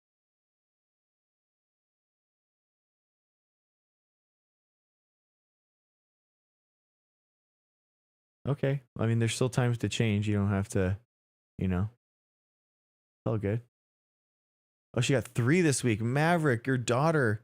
Wow, you are a good parent. In 3, 2, 1. Nice. Gaining, we love you if you're vaccinated in this community because you are looking out for one another. You are patriotic. You are pro-life, and we love and appreciate you. So thank you. Thank you for doing that. What's the point of getting vaccinated if I never get sick? Well, one of the reasons why you never get sick is because other people get vaccinated. So that's what you do, is that you are getting vaccines to protect yourself and others from diseases. Over 5 million people per year are alive because vaccines. It's a really good thing to do for yourself and other people. Some vaccinations help you, more than other people. Like the HPV vaccine helps your cervical cancer. There's a lot of other ways. Nope, it's not a lie. Nice, good, MB, good. Exactly, MB. I love how you're thinking about it as an immune response. Is that you're not sick. So that's good. I think that's amazing. Yes, exactly, MB. It's crazy to think that what would have happened if you had gotten actual measles. Exactly, you'd be in a bad spot. Exactly. Okay, that's not how that works. It's weird. That's not how it works. AIDS isn't a virus, so you don't even understand what you're talking about. Thank you, tall guy. How much is Pfizer paying me? Not more than your mom, Jesse.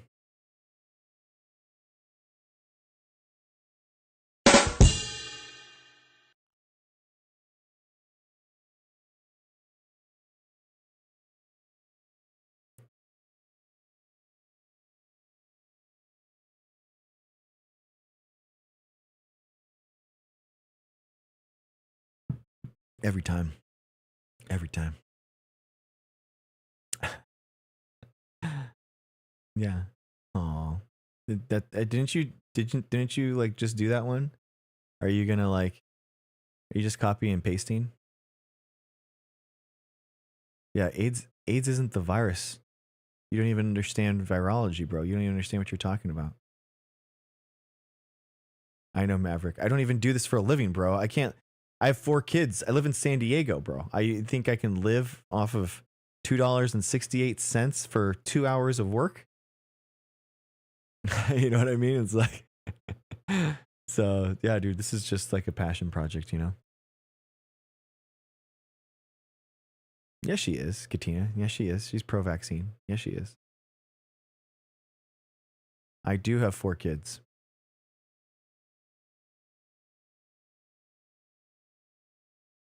Exactly, Sandscape. People don't realize that because they're not around people with polio anymore because vaccines have done that work. What's up, Nevermind? How's it going? Hey, nice, Shadow Cat. Nice.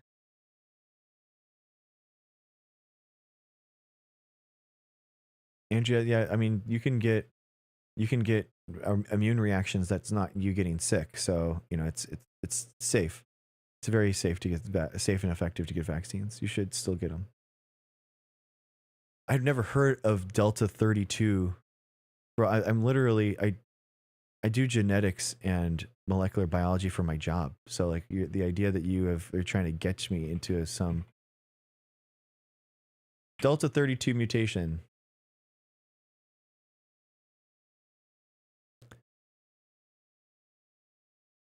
Okay, so Delta 32 mutation is a genetic variation that affects the CCR5 gene, which codes for a protein called the chemokine receptor 5. The function of the CCR5 protein is that it plays a crucial role in the immune system by helping HIV enter white blood cells. So it actually gives HIV resistance. So it's not AIDS resistance, it's HIV resistance. So you don't even understand that. Okay, whatever.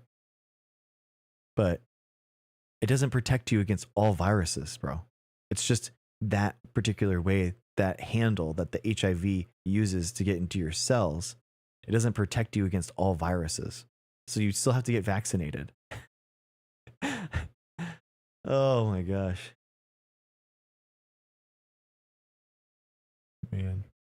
The anti-vax people are not sending their best, man. They're not sending their best. Measles is back because I'm blue. Exactly.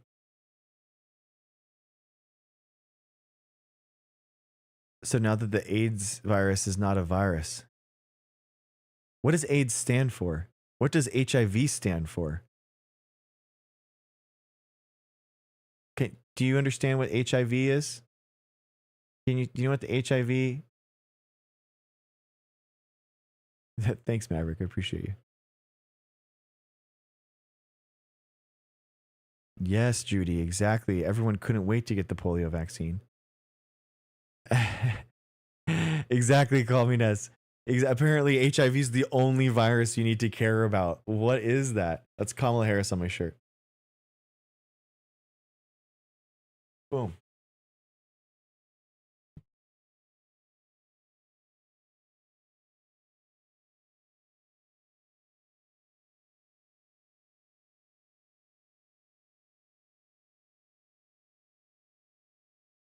Dude, I should just like take the mic right here, like a fucking rock star. What's up, dude? What's up, guys? What's up?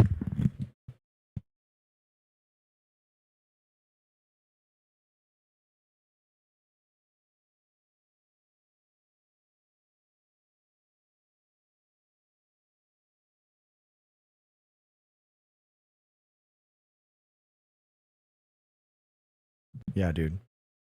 I liked her. I like her. I still like her. Let's see. But why in fourth grade did I get the pneumonia vaccine and got pneumonia and was hospitalized? Probably because you might have. I don't know. I mean, that's a good question, Andrew. I don't know. I'm not a physician, so I don't know what's going on. But that doesn't mean that you should not get any vaccines in the future ever. So that's the whole point. Oh my gosh, guys. Oh no, I gotta end the live, guys. Oh no. Nicola Philis, they, they know. They're on to us. They're on to us, guys. Oh no. Oh no. Oh, they're on to us. Oh jeez. I'm a paid shill. How'd you know? Oh please don't do it. Don't say anything. Don't know. Oh please. Oh please. Oh.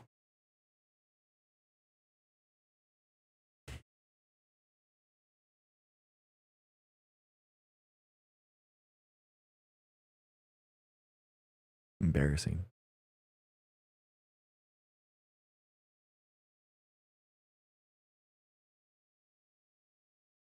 Exactly, Sandscape. Exactly. That's it. The Dunning-Kruger effect is real. See you, Helen. Thank you so much. I appreciate it. I'll report back, okay?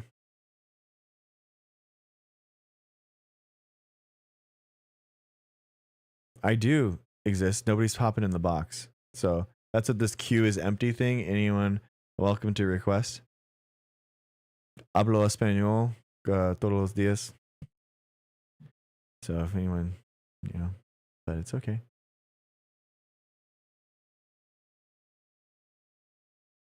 Yeah. Yeah, Andrea, there might be different types of vaccines that you have adverse side effects for. You just got to check it out. Oh. Check out your with your physician. Sandscape, it's because when you get a varicella infection with chickenpox, basically it impacts your nerves, and it sits into your nerves and your nerve cells, and then it waits for like a degradation event or like a stressful event, and then it infests those nerves, which is why it happens later in life, and it's it's induced by like a different ideas, different things that can induce it, stress or something like that.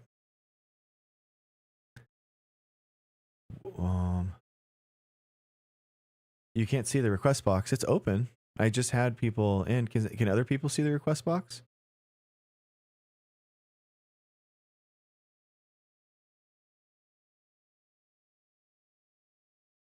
Okay, Catherine.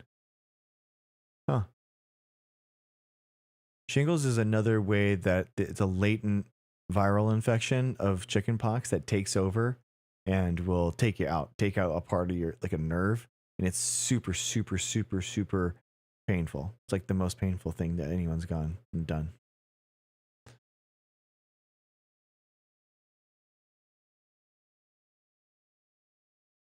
Did I hear you say previously that people with autoimmune disorders should not get the MMR? Christine, sometimes people, you should check with your physician if you have an autoimmune disorder, because some of them you can't get vaccinated at all. Some of them means that you should get vaccinated. There's different ways of happening, and some of it is like the live attenuated vaccines. So live attenuated vaccines are usually something that's a little tough to have. So.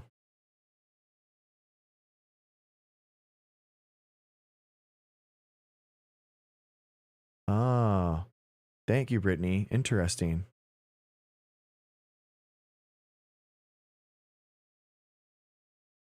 Oh, cool. I didn't know that you're a physician, Brittany. That's awesome. There is Louis Scott. It's just 55 and older. So, yeah. Wow, Anthony. Whoa, no way. Guys. Wait. Slow it. Guys, Anthony has never got the COVID vaccine. I'm not dead. Oh my. 1 second, guys. 1 second. Fauci, we got one. I can't believe it. Oh my gosh. He's alive. I know. Can you imagine that? That's incredible. What an incredible person. He's so smart, and he's so incredibly good looking. I can just tell every guy wants to be him and every girl wants to be with him. I know. It's crazy. I know. That I know. It's like sliding on the ground. I know. It's crazy. Mhm. Mhm. Yeah. No. Really? Oh, Fauci, you're so funny. So that's funny. Okay. Well, all right. No, Pfizer's this week and then Moderna's next week. Okay. All right. Yeah, I'm gonna bring ribs. Stop. Dude, it's so funny. This guy. I'm gonna make it snow. I'm like, stop. It's in Texas this year. Stop it. Okay. All right, Fauci. All right. I'll see you later. Oh my gosh. Anthony. I got Moderna 2 weeks ago. Never mind. Let's go. Okay, I see you, Maverick. Let's go. Moderna. Never mind. Yeah. Let's go. It's 6:58 Moderna. Sorry. Oh my God. 6:58. Never mind. And 3, 2, 1. Yes. Never mind. You're awesome. You are awesome. Maverick, you're up, dude. What's up, Maverick? How's it going, man? Hey man, What's up? I'm just curious, how you would suggest. Sorry if there's background noise. Mm-hmm. Just my dad is huge MAGA, Mm-hmm. and I'm just curious on like how you mitigate slash remediate that situation of when you have someone that's close to you that you really care about, who you've tried talking to, Mm-hmm. who just doesn't really seem to understand or see through the various unconstitutionality of what's Mm-hmm. going on, etc. And this is coming from, just for context, like I'm a Republican but not a MAGA, and I feel like I'm more educated than, and my family member is not super educated, and I think that seems to be, and this is no, like, insult to Trump voters or MAGA voters, but it does seem like there's a big divide in education level. Yeah. And so how you sort of explain, or without also coming across as condescending, or trying to mansplain, etc. Yeah. And how you remediate that. I would ask questions, man. I think that's the best way. Like you can't like reason someone into a position they haven't reasoned themselves into. That's like a Dawkins quote. And like you can't Yeah. um so I think that you just have to understand why that they're believing what they believe and then ask them questions about it.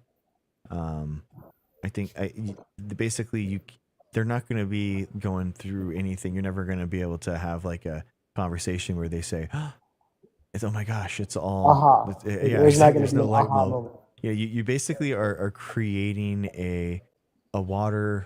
You're planting a seed, but it's up to them in order to water it. So if they don't really want to do the reflection and they don't want to do the work of like self um self analysis, it's never going to happen, man. And that's kind of like the reality and the sad part. I will tell you though, my dad is a liberal, and I swear, dude, sometimes it's worse, man. I'm telling you, because they still do the same crazy shit, and you're just like, Dad, what are you doing? Sig Thayness, thank you so much. I appreciate you so much. Hey guys, welcome in, GT. Yeah, Um, my dad is a 55-year-old conservative, not college educated, and just is very confident in like what he kind of self-taught himself. But mhm. I think a lot of what he's listened to in terms of over the last 25 years is Rush Limbaugh, and the sort of the far right, and Yeah, I was just it's joining. been very difficult trying to. I do, to your point, like kind of sometimes I think I come off maybe a little bit too combatish. No, dude, I think so. I think so. The big thing that I wish Democrats knew about Republicans is that they like and respect it when you do stand up for your beliefs. It's like the analogy I've been using lately is it would be like watching a UFC fight or a boxing fight where one of the guys just ran away, and you're like, why are you're inside the ring, dude? You're actually like in the fight and you're just running away. It's like they expect you to put up a fight, man, and really push what you are think about. Um, they wanted like at the end of the fight be like, dang, that was a good one. So you don't have to completely capitulate and um and back down. But and it could, because they're authoritarian leaning, they actually respect it like a little bit more, I think. Does that make sense? I mean, it does, but oftentimes it just results in these like screaming matches of just like, Mm-hmm. you know, oh, like you're not going to convince me I'm wrong. But You exactly. know, I'm not saying you back down. I'm saying the way, hey Jax, the way that you express yourself in those moments is questions. Yes, Deb. Yes, you should. yeah, So like the that question, questions. because Yeah, everyone likes to talk, about, and everyone wants to have that platform to express their ideas, so everyone loves that. And the questions are kind of like the way in order to get that, and you can kind of like see why he actually does believe that, for real. Like, why is this okay, dude? Why, like, especially like a compassionate conservative voting for George W. Bush, like how do you see that in here? What happened to George W. Bush's immigration policy? Was it that bad? Like, that kind of stuff. I don't know. Like, sometimes sometimes with my Republican family members, when I ask questions, sometimes I'm so very surprised at their answer. And yeah. it actually makes me kind of like want to ask them more. No, that's really cool. No, thank you. I appreciate that. I've been struggling with this a lot, so Hmm. I'll definitely try that tactic. Yeah, man. Yeah, it's the Socratic method. If you want to like look into it more, but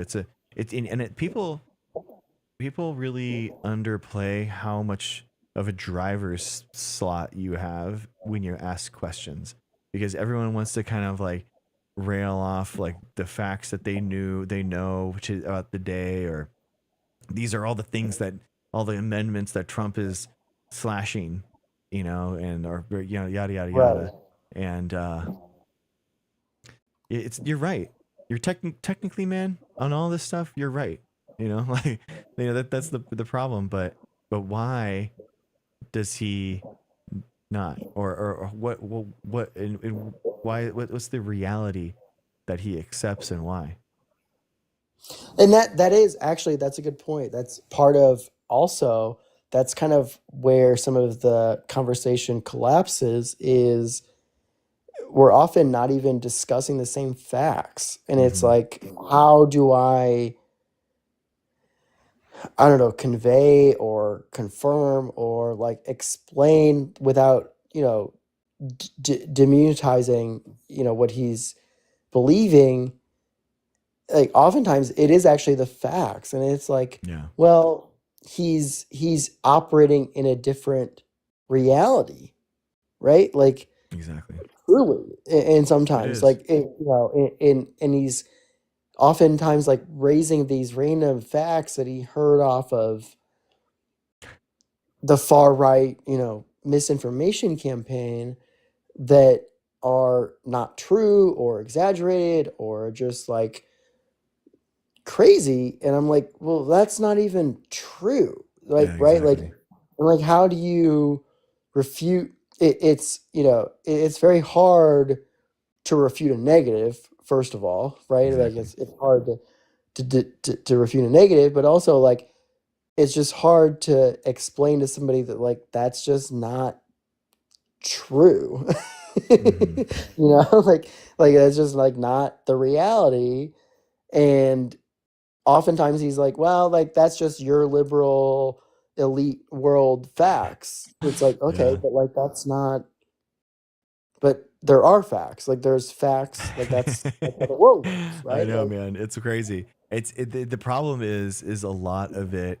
It's algorithm.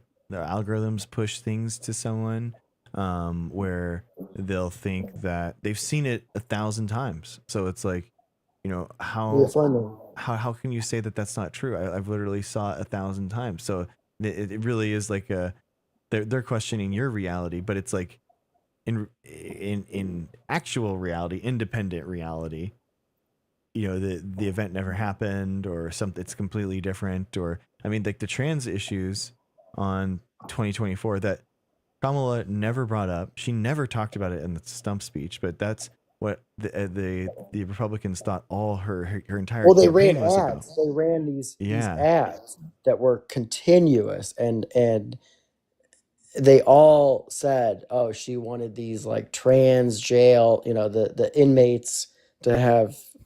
etc. And my dad, doesn't truly, I think, I don't know if he downplays or rejects one or the other, January 6th. He Oh, doesn't believe. that's like that is one that legitimately I cannot keep my cool on, bro. Like it is like just this 1776 just patriot like just flows out of me, and I cannot stand the idea that these guys are trying to undermine my vote and steal it from me. Like I just they literally they tried to take my vote away from me on that day. Like, and I can't see it any other Right. way, and it's rage inducing. It's And that's how I am as well. hmm Exactly. And so when someone rejects that, it's just like, well, I don't know. Like, you saw the footage. Like, did you not see the footage? Did you hmm not see what happened? Like, it's it's kind of confusing, like how someone would just reject that occurred. Yeah. And that's often what what he does is just say no, that didn't happen, or downplays it of like, well, they were just pushing them to the ground. They didn't really, kill police officers like they actually did, right? Like, right, like, and it's not funny, but Exactly. it's funny that like we can live in a world where people can somehow hmm have two set of facts. Yeah. Or even the people in chat, like they let them in. Like the idea that this is like one of the most televised insurrections of the entire time. The first shields that the Proud Boys were using in order to break down the windows. Like we have like 10 hours of footage of just that moment alone. So the idea that it's Well, like it's it does, fake, yeah. according to him. It's fake. Yeah, Apparently, exactly. all the footage was fake, and it Exactly. was manufactured by the left, which, like, obviously, like, is just not true. It's tough, man. I mean, conspiracies are such an easy way of understanding a complex thing, right? It's like you see it a lot with science where are you going to do the hard work of understanding virology, immunology, microbiology? Are you going to learn about molecular biology and No, but population genetics I'll and stuff? defer to the experts, Yeah, right? but Like, or in these cases, it's just like, oh, lab leak is real. Oh, okay. Phew, phew. That was cute. That was, yeah, that's you an know, easy shortcut. exactly, The and shortcut. exactly, and that's why these algorithms are so permissive, like with this stuff, because it's just they already go after people that are susceptible to conspiracy, and they push more conspiracy for them. So I don't know. I don't know how if you've been here for one of these conversations, but basically I go through I've noticed this Yeah. early on that like these conspiracy theorists like believed in all these conspiracies. So I call it the list, but I ask them, do they believe in germ theory, the immune system, lab leak, moon landing, space is fake, flat Earth, 6,000-year-old Earth, gravity is fake. If evolution is real, dinosaurs existed. If climate change is real, if vaccinations are safe, and if water has a memory.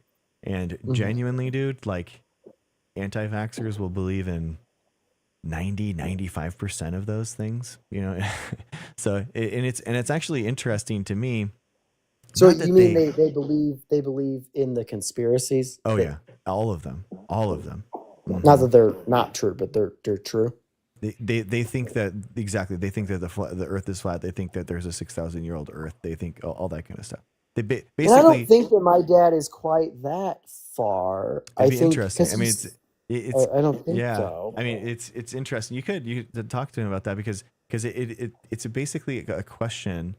Uh, those are just the scientific consensus issues of the day, right? So the question Right. is, when they don't believe in one of them, why do you believe in that one? Why do you believe the scientific consensus there, but you don't believe in the Versus other the ones? others. Yeah, Yeah. that's like the real interesting moment where we can actually start understanding what's going on. So a lot of it is like I think dinosaurs are real because I think dinosaurs are cool as a kid.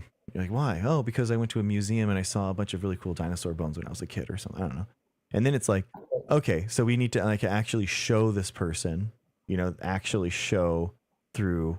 like physical, real life scenarios, like with science, in order to show it. So we would have to show this person that the Earth is round by like putting him up in a rocket. We'd have to show him the the viruses, the actual. We'd have to show like viral particles like through a microscope. We would have to show them the DNA sequences aligning for the population genetics to show that the wet market was the source of the zoonotic spread event and not the lab leak. So sometimes it's just figuring that out.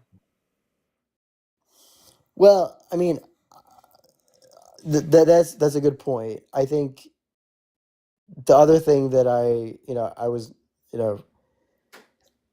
am a former Capitol Hill staffer, so Oh, the fact cool. that he denies, I was getting texts from both of them when I was there saying, this was 10 years, before January 6th, but like they were concerned about my safety when I was there, right? It's wild. And so it's strange that on January 6th he was like, well, none of that happened, right? Because Dude. like he acknowledged that there was like a threat and that like it was real and that the Capitol is a soft target. It's a soft target in terms of how national security, homeland security considers it. Yeah. And that is, and he's also former military. I don't know about like whether his beliefs on a lot of those things that you listed, but it is strange that like he acknowledged that like there's a risk, right? And that like apparently he just believes that like all this footage was made up. It just seems not only unbelievable, but like incredible. Mm-hmm. Yeah, man. It's that's interesting. Your personal like thing. It's crazy to me, like the Republican senators and stuff that are all about they changed their tune. They came in after they were like, that was crazy, we were running for our lives there. And then they come back, and then now a year later they're like, oh, it was just a tour. It was just a tour or whatever. And you can literally see video of them like running, like, and it's like, why were you running? Like, what were you running right there? Like they really have no shame and what the problem is that they wrap up and they get, thank you Diana for the gifts, thank you so much. They get people like your dad wrapped up, because and a good reason, man. Why would someone have to keep all this stuff tracked in their brains? You know what I mean? Like people like me and you were obviously really involved in this stuff, and people, normal people, in order to be a functioning good citizen in the world, you shouldn't have to be this connected to politics, right? I mean, like you should be highbrow. You should be, right? Like, but not this much, right? I mean, this is like, in order to keep the individual choices of like the shame and the party, it should have mechanisms to kind of keep people, abreast. And yeah, I agree.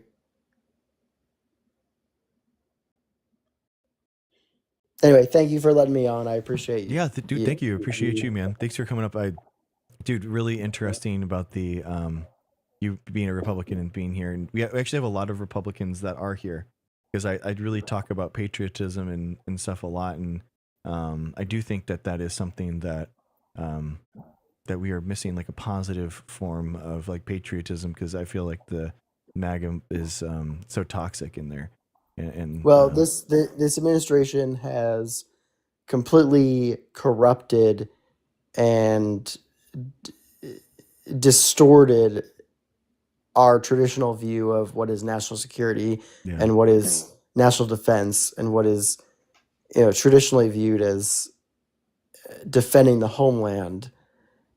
And that is what's most concerning about a lot of this is, I'll get into, attacking the boats off of, South America. Mm-hmm. Those are extraditional killings. That's those are murders. Exactly. If they're not, just labeling somebody a terrorist organization is not sufficient legal grounds to just kill people without due process. Exactly.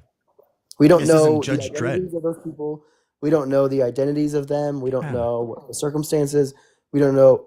Apparently, they were carrying cocaine. It doesn't matter. Whatever. It doesn't matter what the crime is. You go and But you that get is justice. Go put them in front of a court. You know what I mean? Like, what's going right. on? Bring them in. Give Yeah. them a trial. Exactly. If that's man. how that's how you feel. But they're not enemy combatants on Iraqi. They weren't Al Qaeda. Yeah, even if they are, like, bring them in, man. Like, even Batman still dropped them off in the jail cell, bro. You know what I mean? Like, come on, like. Yeah, but I have to be careful because I would say some of the stuff that we did after 9/11 was somewhat justifiable, but I that's still probably think I still think that they should have had the justice. I do feel like the justice in our judicial system that is the pillar of it, right? That is the strength of it, that we can rely on it, and that's I think, and especially even these I genuinely do. People think even the people that are here overstaying their visas and commit crimes or something. well, just to be clear, immigration violations are not criminal violations. True. So if you're here illegally, that's a civil violation. And yeah, of course, no. Yeah. That's why this whole ICE thing is completely not only unjustified, but I would say unconstitutional, and it goes against the grain of all of our constitutional values, in that we can do whatever with but don't deport people, and definitely don't go around terrorizing cities. This is silly. Exactly. It's silly, right? Like, they're going around terrorizing cities with masked ICE agents that have no training, have no really knowledge of Fourth Amendment law in terms of how you interrogate people and how you constitutionally treat people when you actually approach someone on the street. And there's stories in Chicago, at least, on in terms of people being dragged out of their apartment and being tied to the ground for 3-4 hours. That is unacceptable. Exactly. It is just truly unacceptable that you cannot be. I only laugh because it's mortifying. Truly, it really is. Cruel and right? unusual. Like, I mean, it's like, if an ICE agent broke into my house and zip tied me and my family, I mean, that would be unconstitutional, right? Like, they don't even care about warrants. They don't even care about. It's just crazy, man. They're going in with, like, citizens, deporting citizens. It's like a single person that happened to is impeachable, in my opinion. Like, the idea that is just so insane. There's not enough words. There's not, like, strong enough language. I agree. I mean, the Diego Garcia case was like far enough. It was like, nope, don't need to see anything else. Like, you're sending people to this, CCOT, whatever. Like, that is beyond the pale. Exactly. It's beyond the pale of our Constitution. It's not. And the people that are here still deserve due process and still deserve constitutional rights. That's how our Constitution functions. Totally. Exactly, man. I think that's such a good point. Like, I wouldn't want someone who broke the law against me and then, like, violently attacked me or something like that, or my family, going and getting deported after that. so that they could be let out early, and then they just get to live their life free. And like, I want the justice of the American judicial system, and I want to know that my family member is that person is being held accountable for what they did to my family member. So Right. it's wild to me that people are okay with even like deporting criminals. Like, those are the people that we would want to actually. It's really important for Prosecute. them to stay We, here. That we we, want to prosecute them. yeah, exactly. That's the whole point. If Like, they yeah, committed a crime against the American people, yeah, then we need to prosecute them. And if exactly. not, then why are we deporting them? I mean, you Yeah, know, yeah, exactly.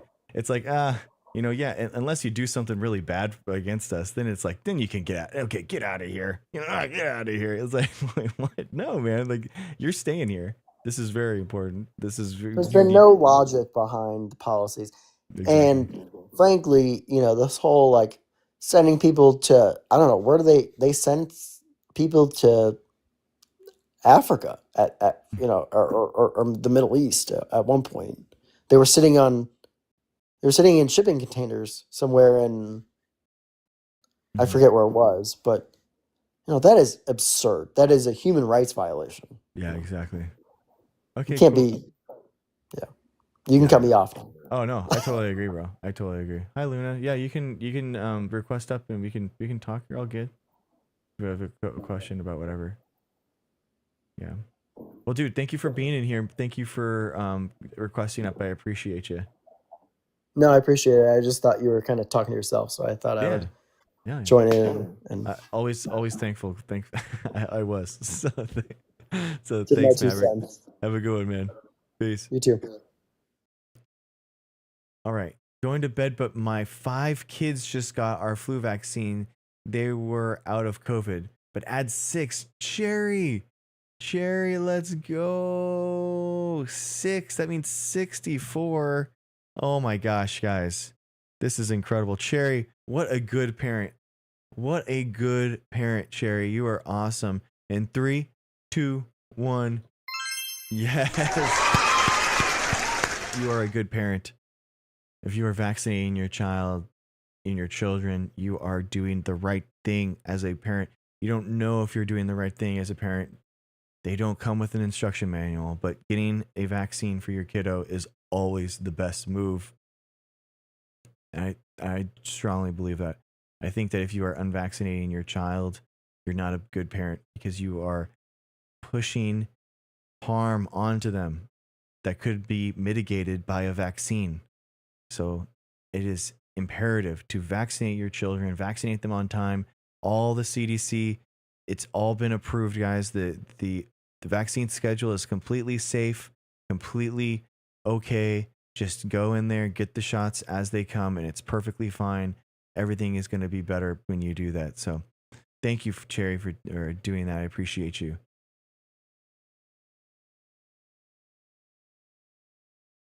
Oh, nice. Yes, it is sunshine. Yeah, it is.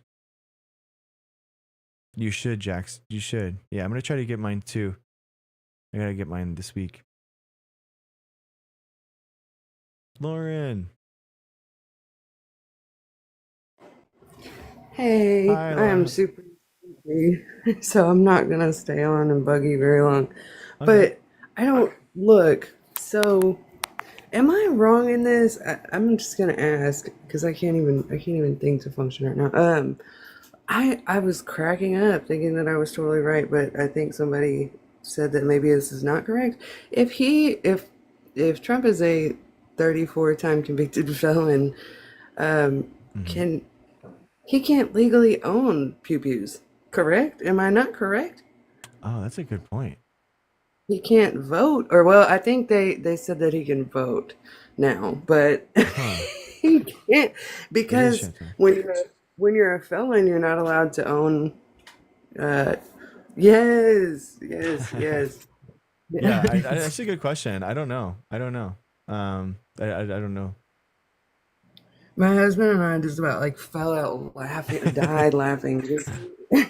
He's on parole until 2036, and we were just talking about everything, and he's like, wait. He's like, he can't own one. He's like, I Mhm. can't own one. He can't. You know what I mean? And so we Yeah. looked it up. I'm pretty sure that that's correct. But just in case anybody ever says anything when you're debating them, I think that that's the case. I mean, you might want to fact check it first, but Okay. I'm pretty confident. And it really tickled me to death. Oh my gosh. Yeah. That is Anyways, interesting. I'm about to go to bed, but Okay. thank you. Dude, thank you. That's a really good point. Thank you. I love that. All right, have a good one. Bye.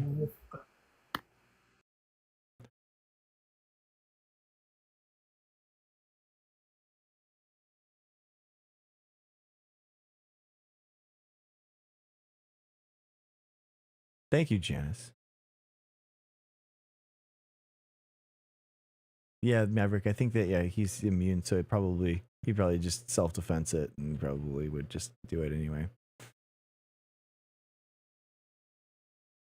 Yeah, I do create. The problem is that the Marisol was already removed from vaccines from in 1997. So it's like it's already gone. And the funny thing is that they don't realize that if the thimerosal did anything, then there would be a huge drop in autism after thimerosal was removed, right? If that was what was causing it. And it's not. Thank you, Cherry. Have a good one. Yeah. So it's like, so their own argument, it doesn't make any sense. We would be in the post thimerosal drought and lower amounts of autism right now.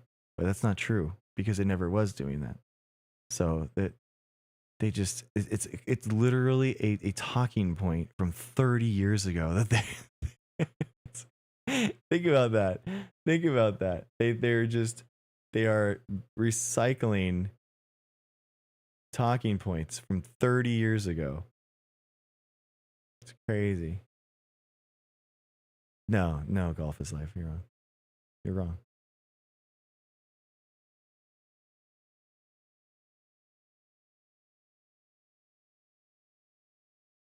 It's like most of them. They are used in some multi-dose vials, but the point still stands that if they were since it was removed, there would be less, so you would have a dependent response.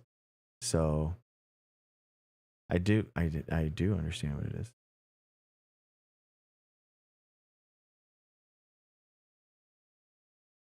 Yeah, exactly, Shadow Cat. It's thimerosal is it's a preservative.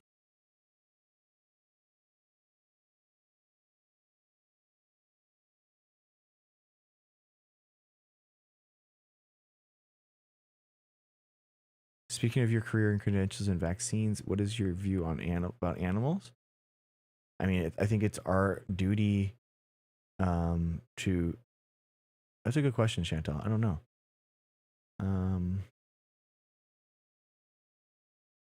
Vaccine preservatives 2025. I think it's our duty in order to raise protein sustainably and ethically. And I'm a huge fan of protein that's grown like cell tissue culture. So I think like that's the future. You know, basically is the lab grown meat and or the fermented foods, and that's probably where that's what I would agree with. I think we should put tons of money into that and stop subsidizing farming, uh, ancient farming techniques.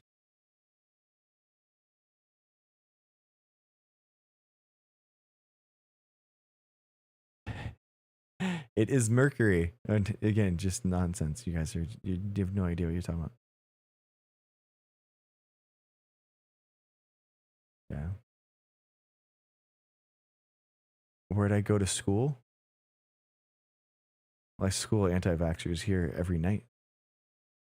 So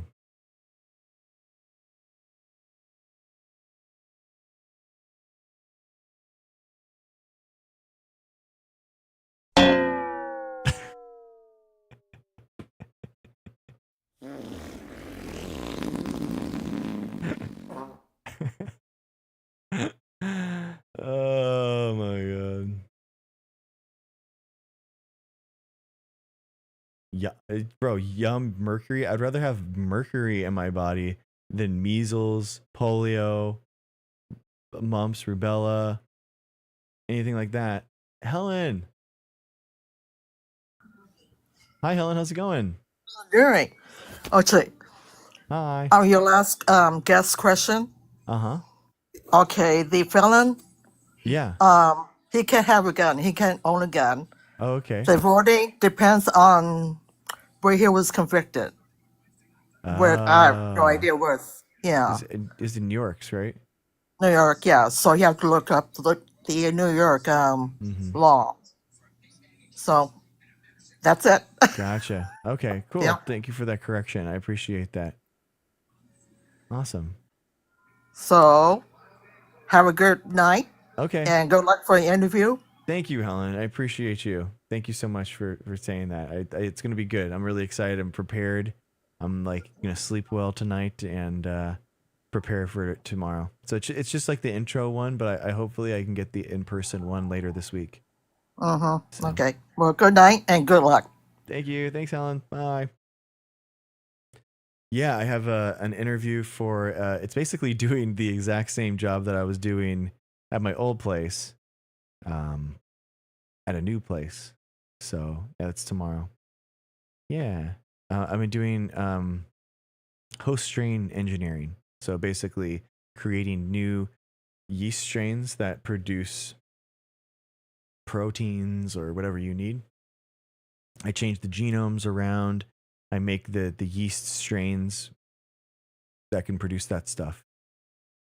So I genetically modify animals for a living, basically. That's what I do. A molecular biology. Um, not wine, but yeast are used for a whole lot of like different protein expression. So we use it a lot for stuff. Yeah. Cousin Blue, how's it going, dude? Hi, Cousin Blue. Hi, how are you? Oh, wait, I Hi. think I'm losing my voice. Okay. Me too. Sorry. How are you? Good. What's up? I always like to call and talk your ear off for a little bit. It's getting late. You have a job interview. You have to go to bed early, so you get your beauty sleep.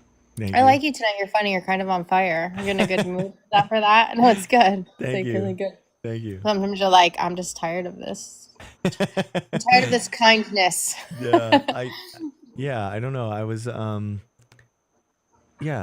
sometimes what's funny is like you guys get me all my different ways, you know what I mean, because I do this every night, so it's funny that you guys give me every way. So but I had a really good day, a good family day.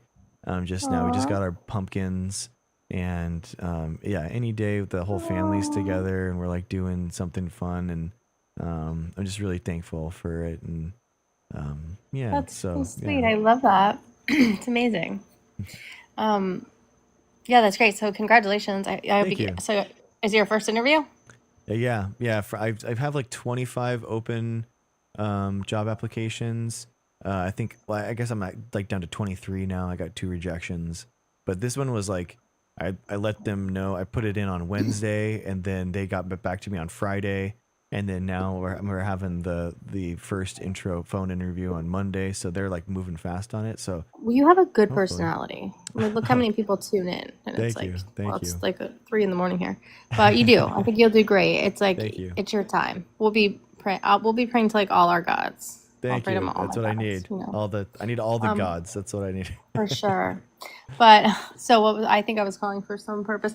Oh, I just wanted also so many things on my mind. You know how that goes.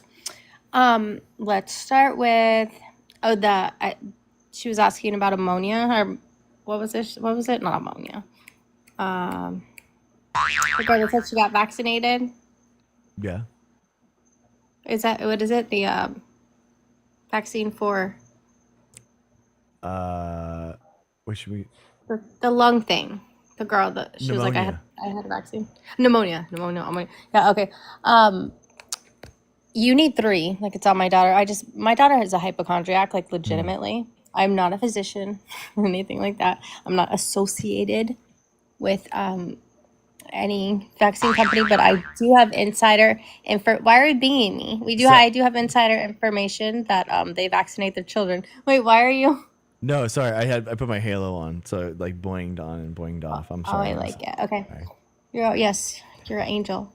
But oh no, but I took her for a bunch of blood work. Mm-hmm. She went to an immunologist because she every time she gets a cold, she thinks I don't know. It's between the therapist and the physician. They're like, okay, Mm-hmm. we're just gonna test her for everything in the whole world.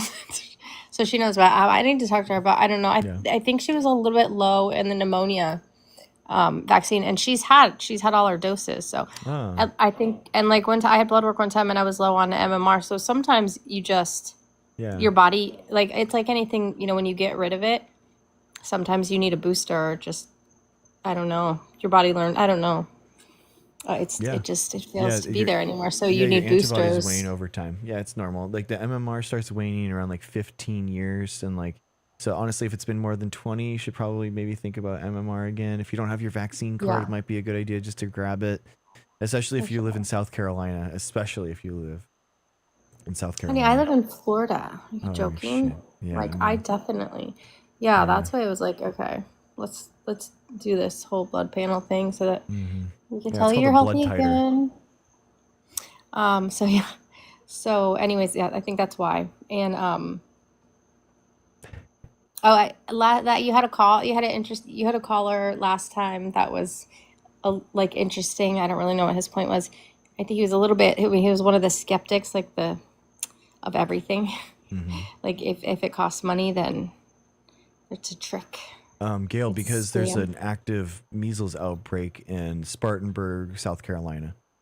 So there's about 100 kids that are assumed to be positive because they were exposed to a positive measles case.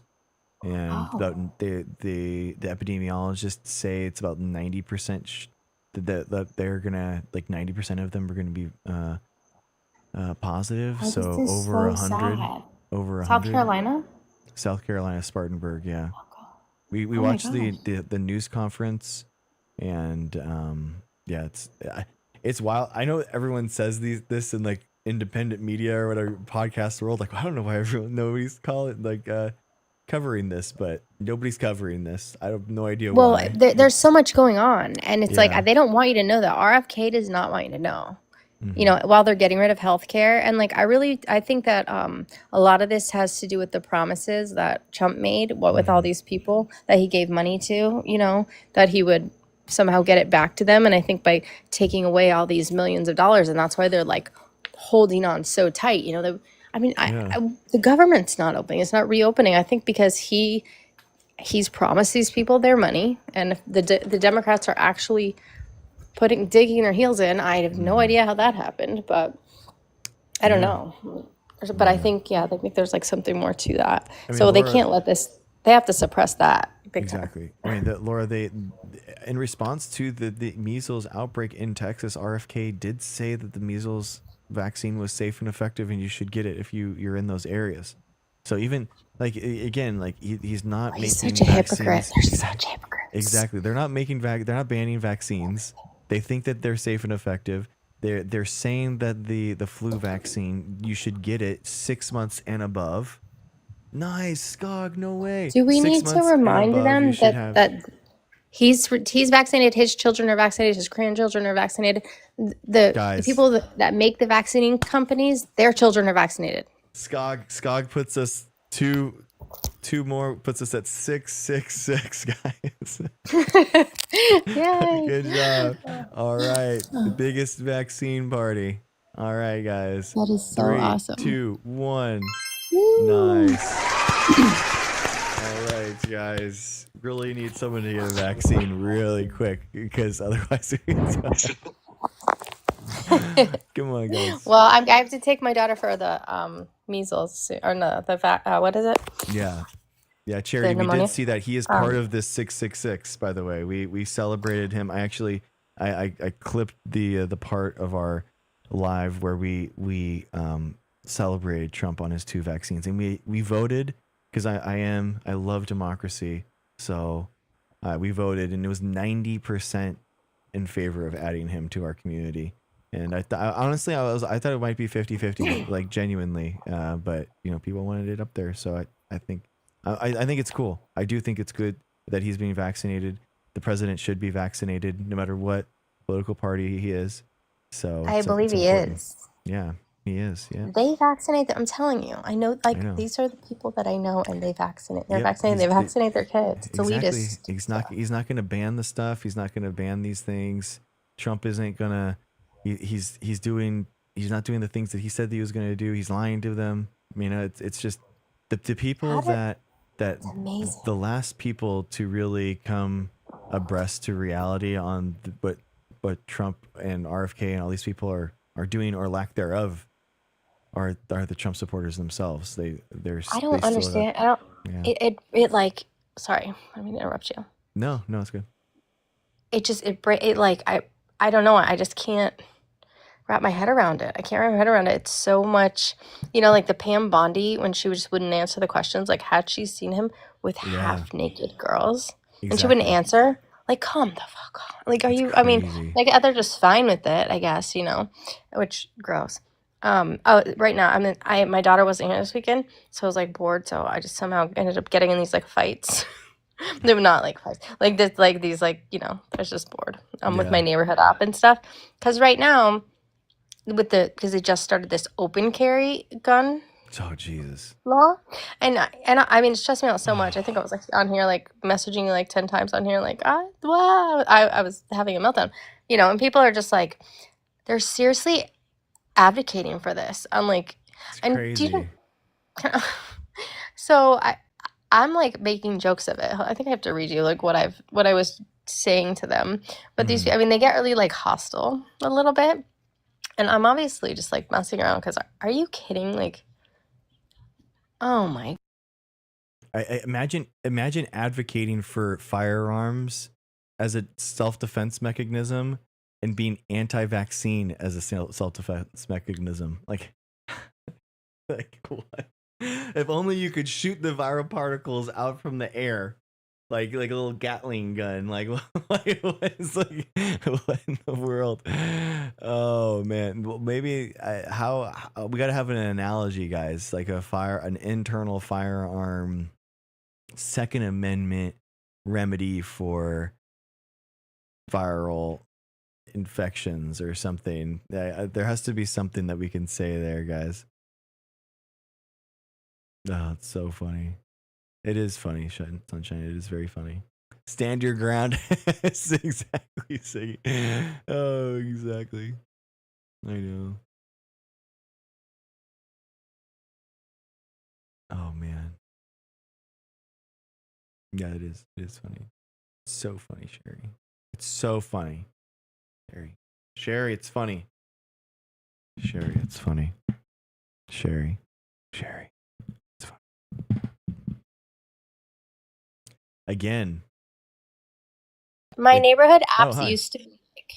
Sorry, you're tabbed out, so we couldn't hear you. I'm sorry. What was it? Oh, sorry. So like my neighborhood apps used to be like so just like, oh my gosh, someone put a poop bag inside my trash can when I put it at the curb, and you should wait till you get home or you're not a responsible pet owner. I mean, there was a lot of suspicious person, and it was like the UPS driver or like, no.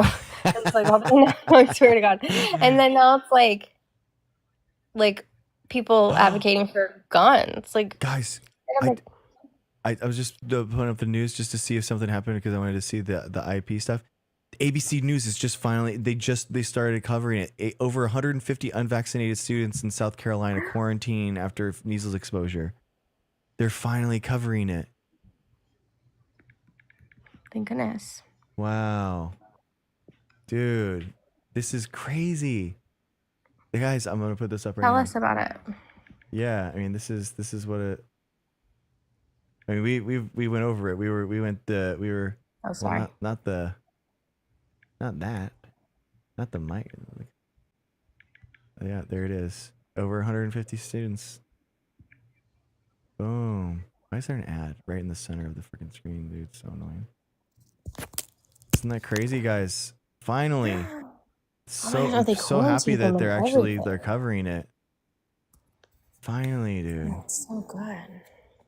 Over Like people 153 see students it. from 2 schools in South Carolina are under quarantine for 21 days. Guys, this is a mandatory quarantine. Wow, This good. isn't like a suggested stay home. This is like a real Is this like quarantine. an area of a lot of the people who don't believe in the vaccines? Yeah. Yeah, and 150 unvaccinated people got from a confirmed positive. So Oh my very, gosh. very dangerous. Very, very That is so dangerous. scary. The poor people, the poor like healthcare people, you know what I mean, in that area.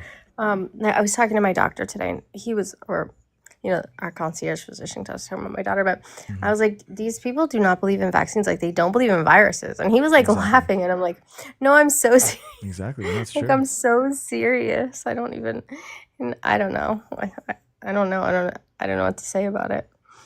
He didn't seem like overly worried, or maybe he just wasn't in the mood to talk about it, but. Yeah. Well, Cousin Blue, thank you so much for coming up. Someone had wanted to talk about COVID. They had some COVID questions, and I wanted to end the stream. Oh yeah, a please little address soon, them. so, yeah. So Didn't want to go on all day. thank you Sorry. so much for coming up. I always love talking to you. Appreciate you. Okay, talk soon. Bye. All right, bye. Thanks for coming up. All right, Luna is local.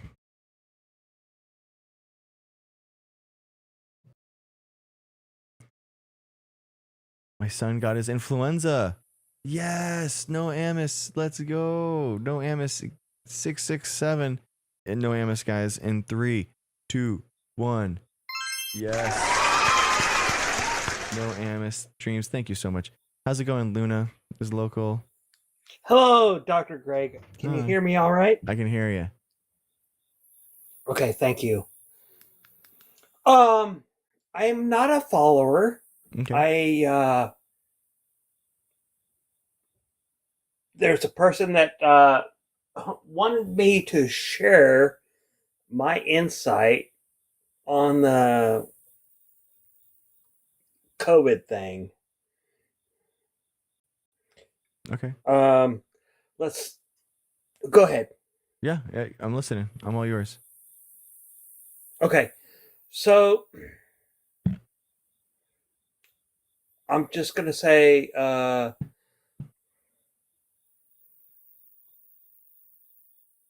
my belief that the COVID was introduced by the test, by the nozzle test.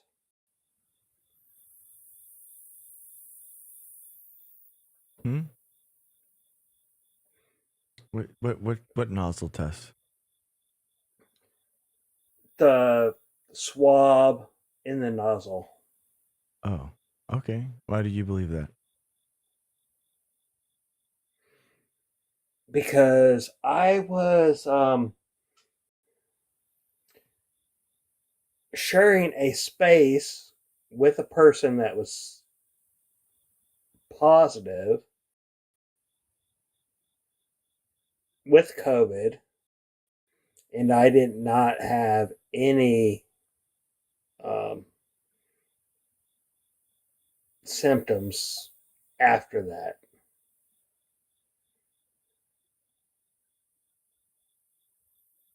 Okay. So you don't think that the virus is real because of that? No, I thought it was introduced by the test. How would it survive in the test? Introduced by the test. Yeah. How would it survive in the test, the swab? How would it survive? No, what I'm saying is the test was placing the Yeah. No, I get you. virus. Yeah, but how is the virus surviving on the cotton swab?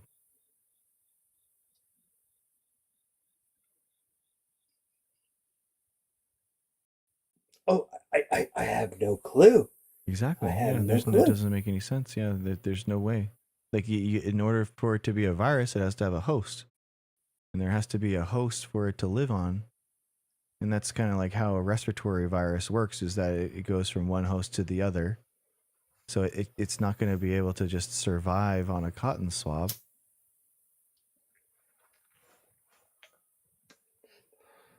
All I'm saying, please forgive me. That's All okay. I'm saying is I did not get the virus, or if I did, I didn't have any symptoms, and I was sleeping with somebody that was positive at the time. Did you test yourself? Why would I test myself? I didn't have symptoms. Well, because you That's could have. what my mom told me. Yeah, so you could be SARS-CoV-2 positive and not have COVID-19 symptoms. So SARS-CoV-2 is the virus and COVID-19 is the disease. It's kind of like HIV and AIDS, how they're different things. So you're probably SARS-CoV-2 positive, but your viral load didn't get high enough to the point where you had COVID-19 symptoms. It's called asymptomatic carrier. Yes. I understand that. All I'm saying is, why would I get tested if I don't have symptoms? Well, because you could be an asymptomatic carrier and you'd still be positive on the test. So that would tell you that you did get infected from that person. It was just you didn't share enough viral load for whatever reason. Okay. Thank you, Dr. Greg. Yeah, no problem, dude. I'm gonna drop out now. Okay. And I appreciate your time. All right, no problem, man. If you have any other questions, okay, I'm here for real. No problems. All right. See you, man. Have a good one. Cool. Thanks, guys. That genuinely, if anyone ever has a friend or anything that has like a question, science related, doesn't have to be about anything, science related doesn't have to be about the pandemic, but obviously the pandemic is the biggest like microbiology event someone's had in their life. So yeah, it's all good. Yeah, he was nice. It was a genuine question, and that's awesome. Thank you. Guys, the point of the whole live is for people exactly like Luna, right? Where we have to trying to give them the opportunity to talk and reach out to a scientist for the first time. I think it's awesome. So I appreciate people like that coming up all the time. They're always welcome. All right, guys. I'm going to take off a little earlier than expected. It's only been 3 hours. I know. But could you guys, before I go, could you hit this thing real quick, please? Could you become the fan thing? We're trying to level up this to be like an A+ stream. You know what I mean? It's like the thing is we it helps. It helps. Yeah, thanks, Luna. I appreciate it. Luna, it was local. Thank you, man. Thank you for the hearts. Thank you guys so much. I appreciate you so much. Yeah, I'm going to get a good night's sleep. The interviews tomorrow. I'm going to go nail it. Get that in-person interview ASAP by the end of the week, guys. That's my goal. I get officially laid off on October 23rd. So if I could somehow have something lined up between now and 10 days, that would be incredible. That's what I'm going for. That's what I mean. All right, guys. I think that's it, though. I think another one down. You know what time it is. I appreciate you guys. Thank you guys for all the good luck messages. I appreciate you. Well, we did it. That was a fun one. We didn't even go crazy. Always love talking to you guys. I appreciate you. We'll be on tomorrow. Same time.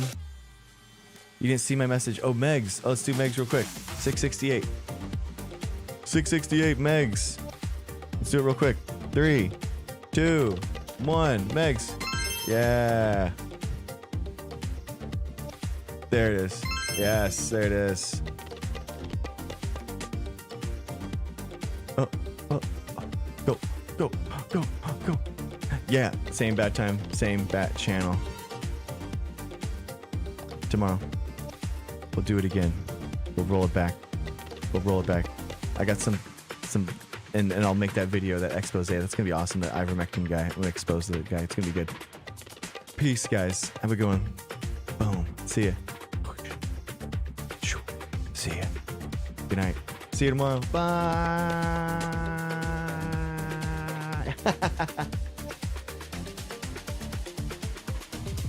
Peace, YouTube. How's it going?